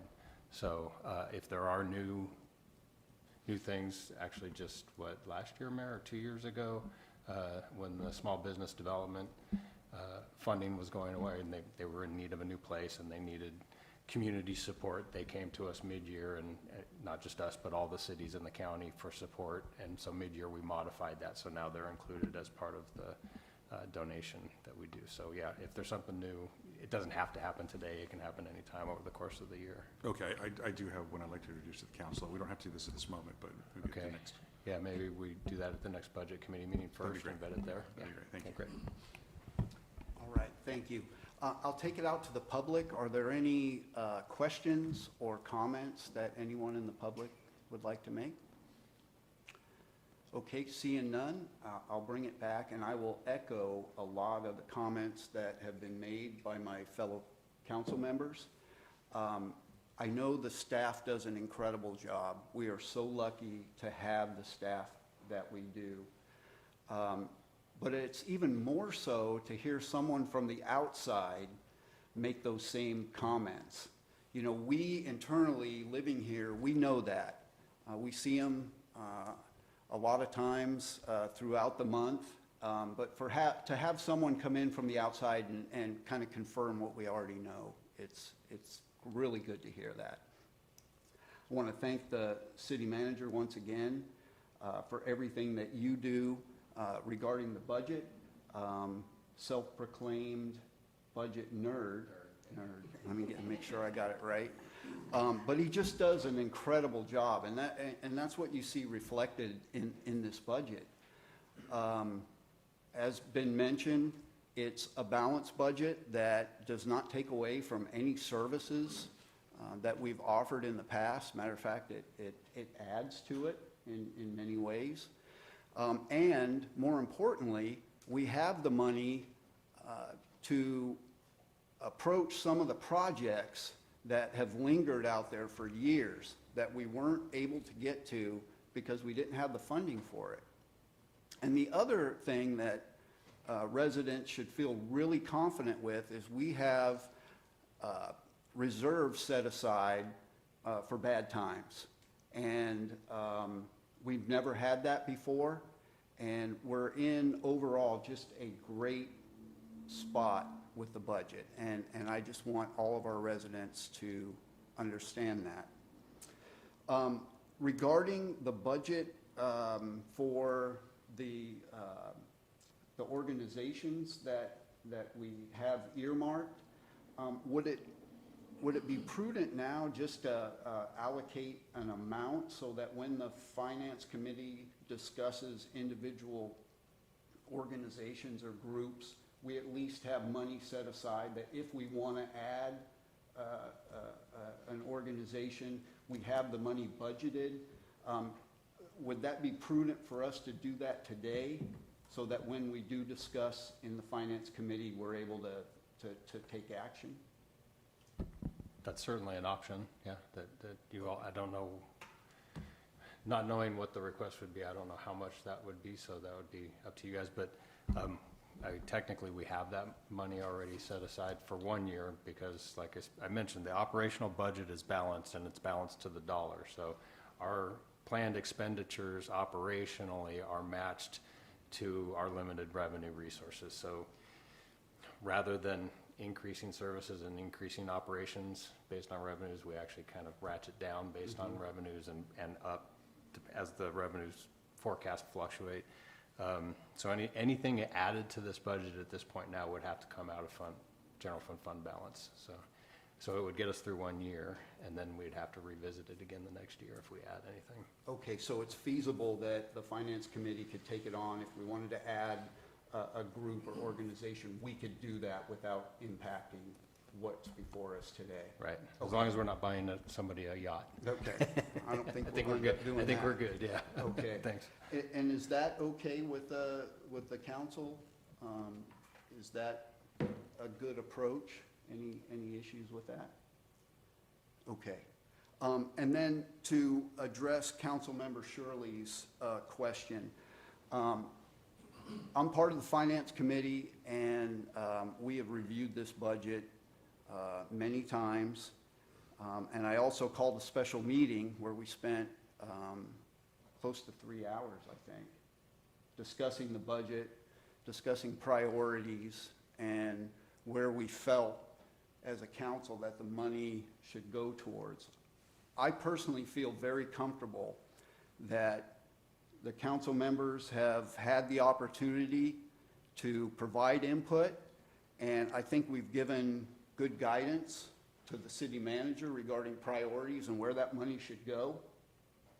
So I personally am comfortable with where we are regarding priorities and the guidance that we've given to the city manager. So that's how I feel. But Vice Mayor Halleck, I'll start with you, and then we'll move to the other council members to get your thoughts. Thank you, Mayor Donaldson, and I would concur with your statements.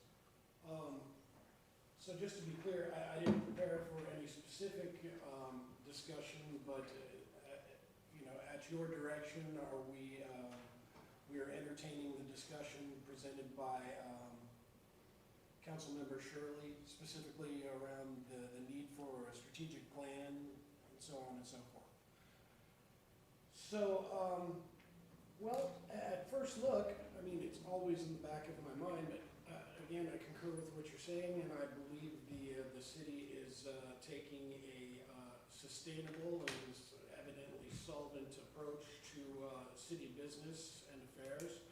But I would immediately question the necessity, I suppose. To your point, it's been budgeted, and not to say that that money has been appropriated or spent, but it's been budgeted for quite some time and has not been used. The money has not been used. And again, the city has stayed solvent and sustainable, headed in the right progressive direction, it seems. I think that we're expertly managed. The duties are delegated to staff members across the board. We have various committees. One example comes to mind. We have a Parks and Recreation issue coming up, so we'll be utilizing that, at each juncture of which the public will be involved. And I'd be much more comfortable this evening discussing that if this were an agendized item of discussion so that the public could be here and privy to such discussion and give their input we draw from the community and not just our own ideals. Yeah, I would really question the necessity of it, and I would just more so emphasize the direction that we have been headed in. I think that I know that I have such confidence. I believe the community does, the staff does, and if the majority of the council agrees, then I would say that there's almost no need for deliberation as to the necessity thereof. In which case, your last point was, if we're budgeting it, are we gonna do it or not? And if we're not, well, then we have X amount of funds that can be appropriated in some other area where they might be better needed. So those are my thoughts on that discussion. Okay, I appreciate that. And you brought up a point, and I'll go to the city attorney. Are we even allowed to have this discussion? Realizing that, it's been brought up about it not being an agendized item. It probably would be prudent to agendize it at a further meeting. Okay, okay. So what I'll do is, I'll talk with the city manager, and we'll discuss it and see if it's something that needs to be agendized for a future meeting. And I appreciate you pointing that out. I didn't even think of that. So, Through the that's, mayor, yeah, can I request that it be agendized absolutely. and not agendized? It sounds like you were gonna make a decision, but I'd really like it to be agendized. No, I appreciate that feedback. And since it was part of the budget, I thought maybe we could talk about it, but if we can agendize it for another meeting, I'm fine with that. Okay, sounds good.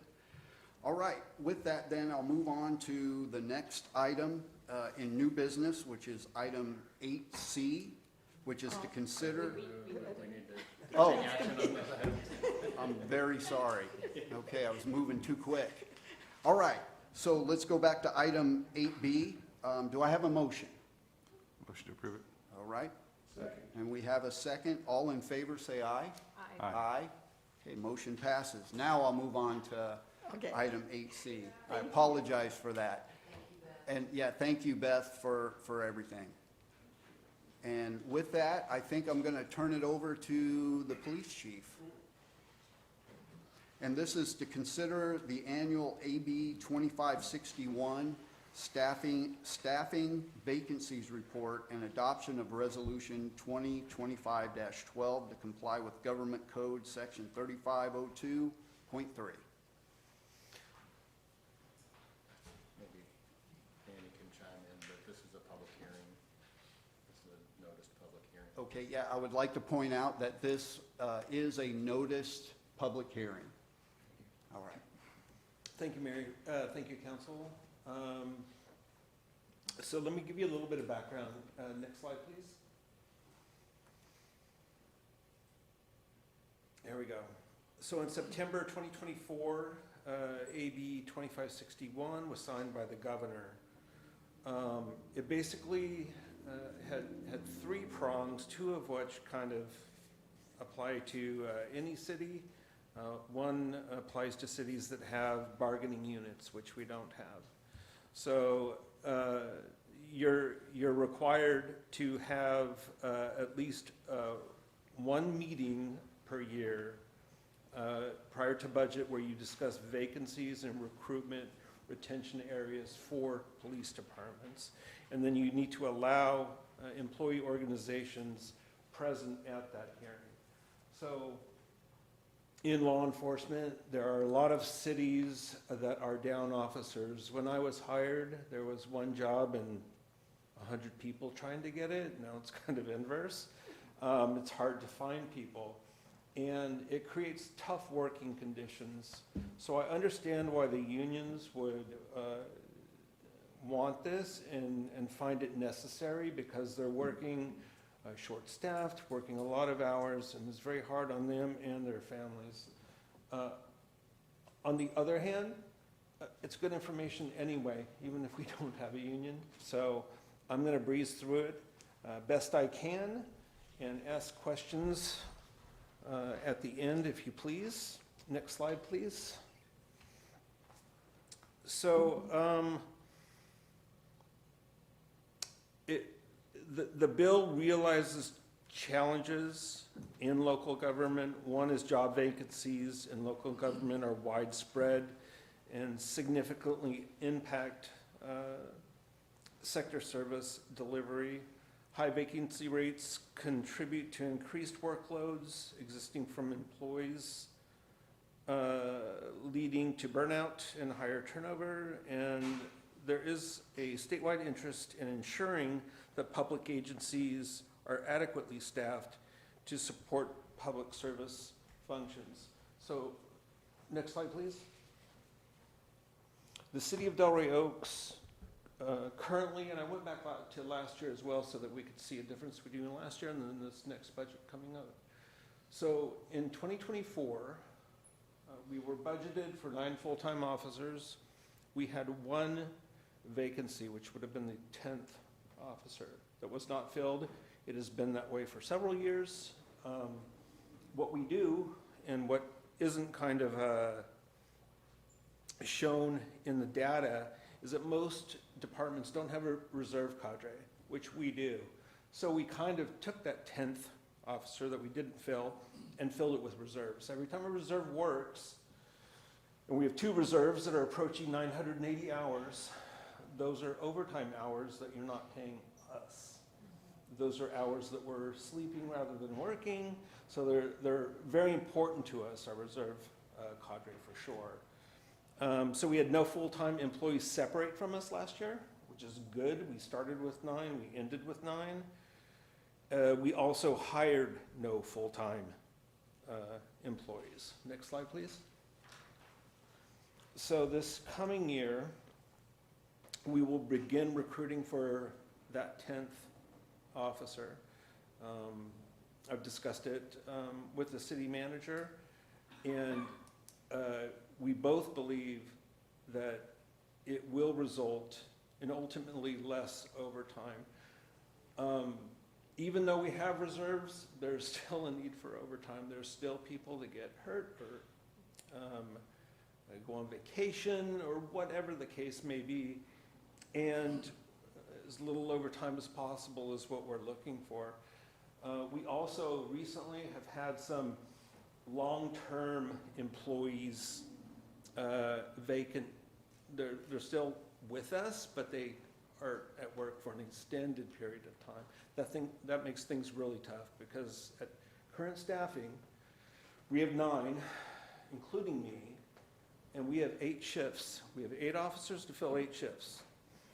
There isn't any extra people, and these shifts are not negotiable. They're have to kind of work. So we can't work a shift with 1. We got to have 2 people. So I'm excited about the idea of hiring the 10th. It will give us a lot more flexibility.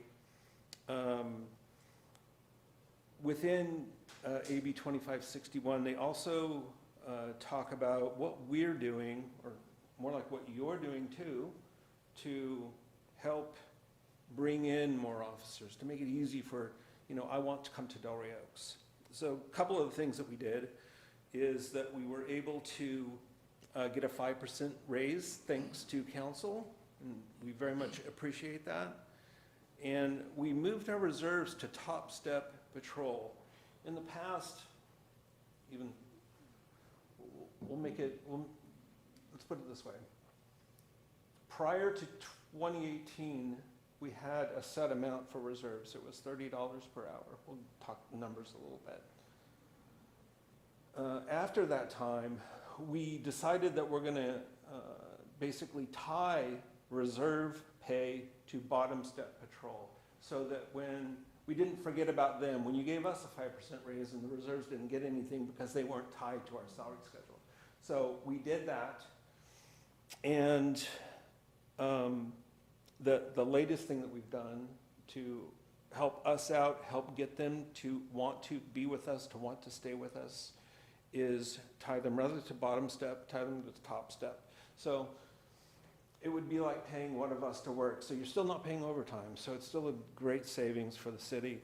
And it doesn't do any good to have a cadre of reserves if they're not willing to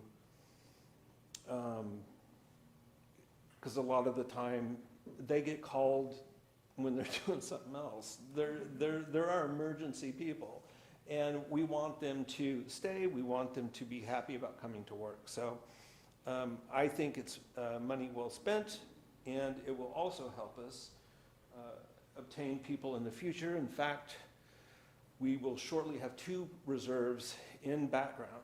So 2 new people coming to our reserve team. And we're, as soon as July 1st hits, we're going to be looking for our 10th full-time officer. Whether they will come from inside or out, we don't know yet, but we shall see. Next slide. And these are basically strategies for retention. We have a difficult time getting people to come to Delray Oaks. Once they get here, we're really good about nurturing them and showing that they're a part of our team and loving them as our family. And they don't often leave on their own. So the benefit of small city police work, and someday when I go, you will lose that. Nguyen will have some of it, but someone to espouse it, to tell you, to tell them how great it is to work for a small city. There's nothing like it. There's nothing like it in the world.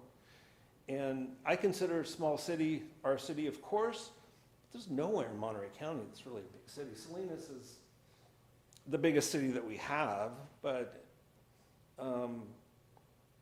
small cities, as a young officer, you get to do things that you would never, ever get to do anywhere else. So that's the kind of thing that I look at. I have a list of things. I'm not going to read them off, but I really do think that if we get them in the door, we can keep them. It's hard to get them in the door, but we'll keep pushing that direction. Last slide. Questions?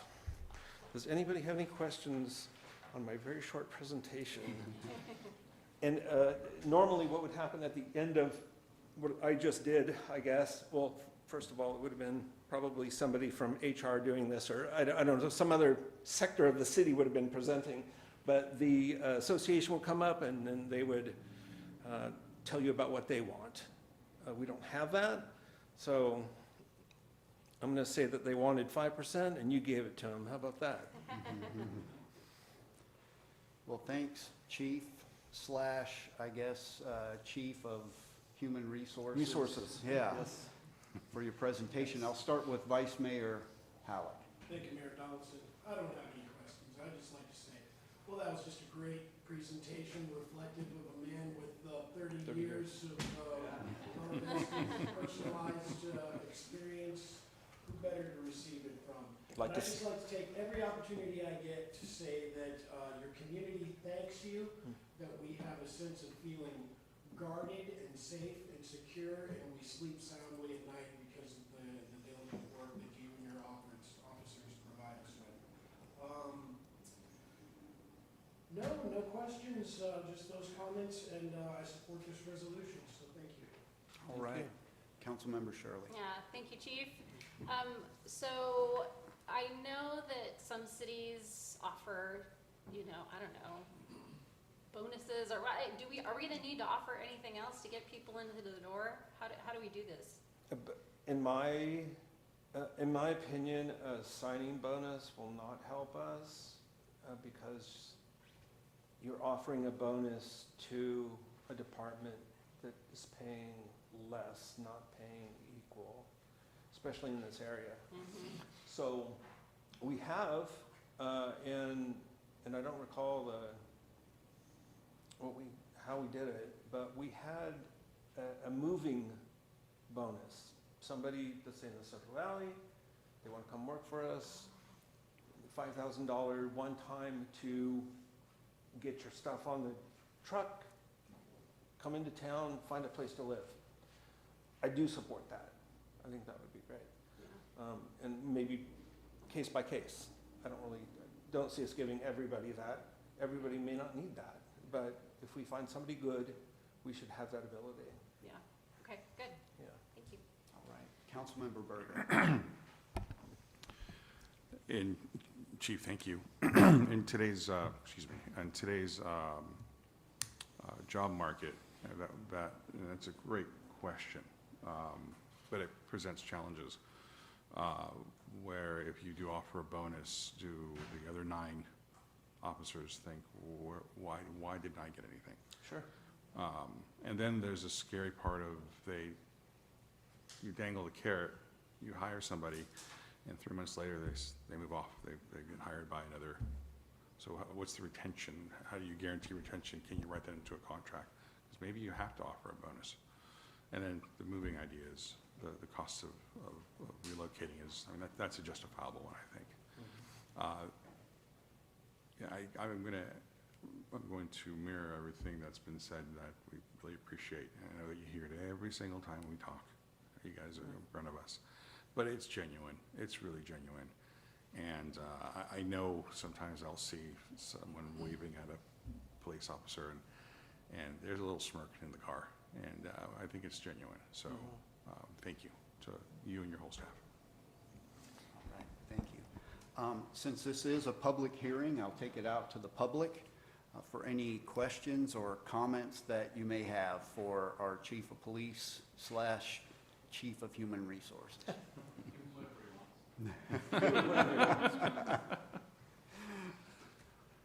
Okay, seeing none, I'll bring it back to the council. Vice Mayor Halleck. Thank you for the opportunity again, Mayor Donaldson. I do actually have one question. Okay. You described in the questions as to, some of the benefits and perquisites, associated with this position. Some of them are obvious, beautiful environment to work in. I'm curious, and maybe you covered it at some point, but we're asking for a 5%, you're asking for a 5% increase, but where would you say our officers rate in comparison to comparable and other local similar level law enforcement compensation salaries? That's a good question. I don't think there's any reason to compare Del Rio with Del Norte or somewhere else because their cost of living is different. There's lots of differences. So if we compared it with the Monterey Peninsula, and I haven't done a salary survey in quite a while, but I don't need to do one to tell you where we would be, which would be on the bottom. If you compared the whole county, we'd either be on the bottom or one from the bottom, I'm thinking. Don't hold me to that, but in that area. Now, that's not complaining. I've been at the bottom for 30 years, and I've had a good career, a good life here. So as long as it remains close, we got to nip at the heels of that. We don't want 50% from the bottom. We want 1% difference between the bottom and Del Rio, let's say, or something like that. And people got to live. They got to be able to afford to do the job.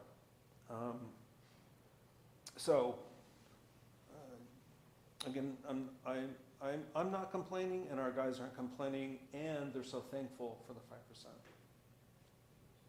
Both at the same time. Thank you, Chief. And it's important to emphasize too that we're not just an inner city police department, that we respond to the airport also, federal level and interdepartmentally and regionally, we respond when the calling arises.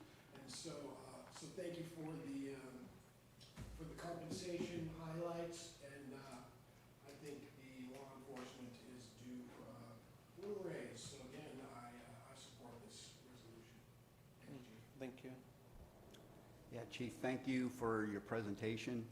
I know recruiting is very difficult in any police force in any city, but to hear you say that the retention is the way it is and it's so high, I think is a testament to not only your police force, but to the entire staff and just the environment that we have here in City Hall. People enjoy working here. And, you know, that just makes me feel so good. And, you know, you can also say that about our residents. I mean, we've got examples here right now that, you know, they come here to live, they don't want to leave. You know, they might not know about Delray Oaks, and maybe they didn't specifically pick out Delray Oaks, but once they got here, they don't want to leave. I mean, you heard Ann Amati. She said, she's not leaving. I'm not leaving. Yeah. I think a lot of people feel the same way. And it's just, it's a beautiful thing. It really is to have that kind of environment here where you have leadership that ensures that our police force and staff are happy with what they do, and they want to work here, and they want to contribute. And to see within our residents, those that are very happy to live here as well. I just, it's good to see and good to hear that. We are a family. The city managers are true north. And we hug, we get mad sometimes, we cry sometimes, and we come back the next day and go to work again. So, yeah, this is nothing like it. Nothing like it. Okay, I see one comment. I'm going to open public comment up. I see a comment. I just want to say that Chris is a calming influence. When you think about his predecessors, and it's a total different atmosphere. And it's welcome. It's a great point. Thank you for making that. Once again, Chief, thank you again for your presentation. And do we have to have a motion? Okay. All right. So I'll accept a motion for this item. Move to approve? All right. I'll second. Have a second. Okay. We have a motion and a second. All in favor, say aye. Aye. Aye. Okay. Motion passes. I'll move on to the next item, which is staff reports. Council reports are in the packet, along with the correspondence. Our next item is closed session. As permitted by Government Code 54956, the council may adjourn to closed session to consider specific matters dealing with certain litigation, personnel, and labor/real property negotiations. We have one closed session item today, and that is the public employee performance evaluation for the city manager. But before we adjourn to closed session, I want to open up public comment. Anyone wishing to address the city council on an item to be discussed in closed session may do so now. There will be a time limit of not more than 3 minutes per speaker, and no action will be taken on matters brought up under this public comment period. So with that, I will open up public comment. Good evening, Mayor Donaldson, Vice Mayor Halleck, City Council Member Shirley, and Council Member Berger, and members of the public. I thank you for the opportunity to speak with you tonight. I would like to share my thoughts regarding the leadership and performance of our City Manager, John Geerton. Our City Manager oversees city departments, manages our city budget, ensures that vital services from public safety to street repair, parks, planning, and administrative services are delivered with professionalism and care. John works collaboratively with staff, recognizing that it's collective efforts of our dedicated staff that drives the delivery of essential public services. John fosters an environment of open communication and trust. Our staff feels valued and empowered to contribute their expertise and perspectives. By promoting a culture of collaboration, he enables our team to share their knowledge and diverse talents to tackle complex challenges and drive innovation in our daily operations. John's dedication to the city's mission and his commitment to collaborative leadership with his staff ensures an efficient, effective, and responsive team focused on serving the needs of our community of Delray Oaks.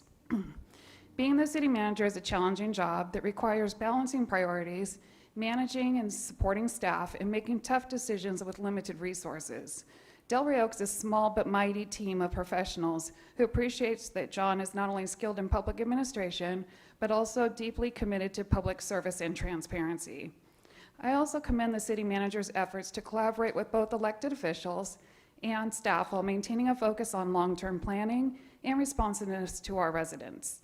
That kind of leadership helps foster public trust and organizational accountability. I encourage the council to continue supporting city managers' initiatives and recognize the value of consistent, ethical, and goal-driven leadership. The stability and effectiveness of our city's operations relies on having the right person in this crucial role. So tonight, let us take a moment to recognize our city manager, John Geerton, for his dedication and service to the public and to the DRO staff. Thank you. All right, thank you, Stacy. Okay, are there any other public comments? Mine won't be as pretty. You guys know how much I love this. Way past my bedtime. I'm going to try to read this. I'd like to thank this council for the opportunity to share and express my gratitude for your wisdom and your support as your Public Works Director. Next, I wanted to share my thoughts and support for our city manager, John Geerton. The city has been fortunate enough to have hired City Manager Geerton. In his time as our city manager, I have had the privilege to be involved in the many projects and accomplishments that we have made throughout our wonderful city. In my time in the city, we have accomplished more than ever since the arrival of City Manager Geerton. Results speak for themselves. Not only is Mr. Geerton someone who cares about the city, but moreover, he is a man of character and integrity. When we speak about evaluation, the word itself means to estimate something's worth, merit, or value. City manager's value is without question priceless. Again, the results speak for themselves. This council has continuously embraced our team's mantra of GSD, which is the acronym for Gets Stuff Done. This mantra starts and ends with our leader, Mr. Geerton. Our small staff works tirelessly to put the best product out to this council and to our residents, and will continue to do so. However, just like when you take on any project, it's imperative that you have the correct tools to complete the job effectively and efficiently. City manager is that tool to complete this job. Finally, I want to thank this council for their continued support with the project that I bring forward for your approval. I know the reason for your support is that you know that I only bring forth projects because you understand that my motivation is always in the best interest of the city. City manager is not only the best interest for the city, but also a friend, colleague, and a great team leader. Results speak for themselves. Love you, man. All right, thank you, Ron. Appreciate that. Well, he's a tough act to follow. Well, Laura is out on a training, and I'm going to read something that she sent me today. This is in Laura's words. While I feel the vision of economic and operational stability and infrastructure, as well as the monument of fortune development that John has continued to build, speaking for themselves, I would like to highlight his daily management style and the culture of trust and empowerment that he has built that allows staff to effectively, openly, and joyfully serve the residents, businesses, and stakeholders in our little corner of the world. John's ability to make staff feel empowered within their roles, fulfill duties with management support, or direction only interjected when needed, has allowed each member of our team to bring best skills and attributes to the table to work together and achieve goals. Sorry, lost track.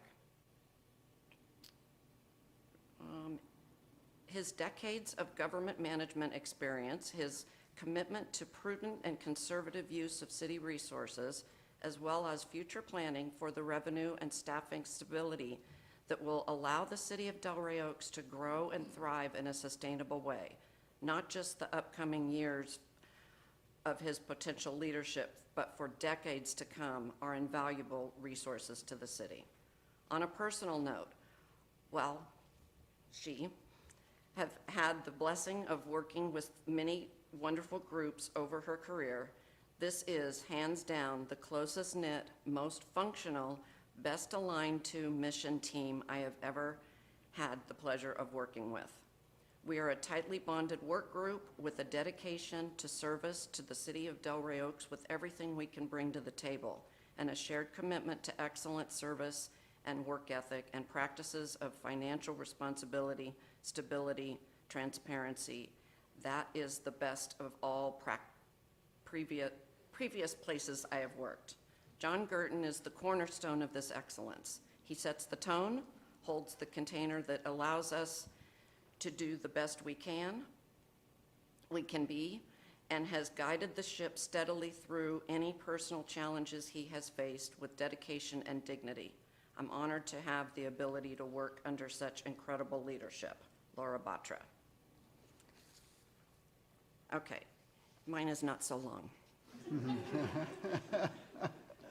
Thank you, Mayor and City Council. I've been with the city for 21 years and worked with a lot of folks in that amount of time, but nobody like John Gurton. I won't take too long, but I want to say that with him as our city manager, we have a clear understanding of what our goals are and how to accomplish them. He is thoughtful and reliable as a manager for staff and for this city. He has only the best of intentions for the city and its future. With him, we know where we stand and we feel secure in our careers. In the past 4 years, we've done more than in the history of our little city, and that should speak volumes. Thank you for your consideration. All right. Thank you, Karen.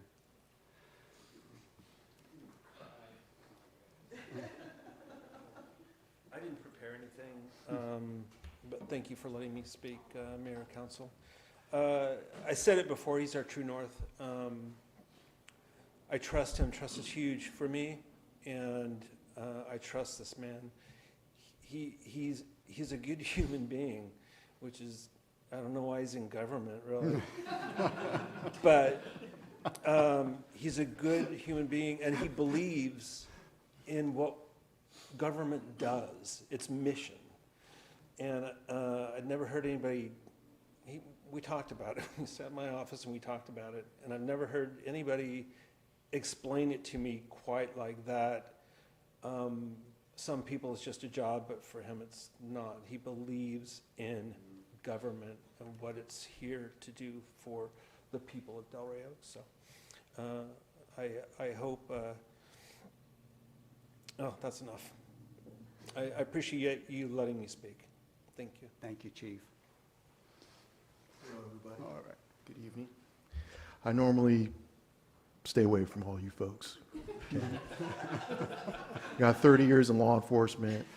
I retired from the Los Angeles Police Department, and I've been here for probably about 8 years. This is a great place. I've worked for exceptional people. That man over there is up there with them. So he's a great leader, authentic and transparent, and he's absolutely mission orientated. So please give him a good evaluation. That's it. All right. Thank you, Roger. Appreciate that. All right. Any other public comments? We can keep the ball rolling. I didn't know we were doing this, and as you know, I have a hard time without breaking that, but John, you're the best. Thank you, Mike. Okay, I would just say those are powerful words, and thank you for the staff, to the staff for providing us that feedback. It's very valuable. Thank you for doing that. Okay, our next meeting is going to be in August the 26th. We have no regular meeting scheduled for July. But before that next scheduled meeting, the city manager and I are talking about putting together another State of the City presentation. And because of popularity and demand, we're most likely going to have it at the Moose Lodge to accommodate the folks that will come. So we'll get you more information on that. Once we have the date set, it'll definitely be advertised throughout the city. But unfortunately, no meeting next month. I know a lot of you were counting on that. So I hope to see you at the State of the City and the meeting that we have in August. So with that, we are adjourned to closed session. There will be payback tomorrow.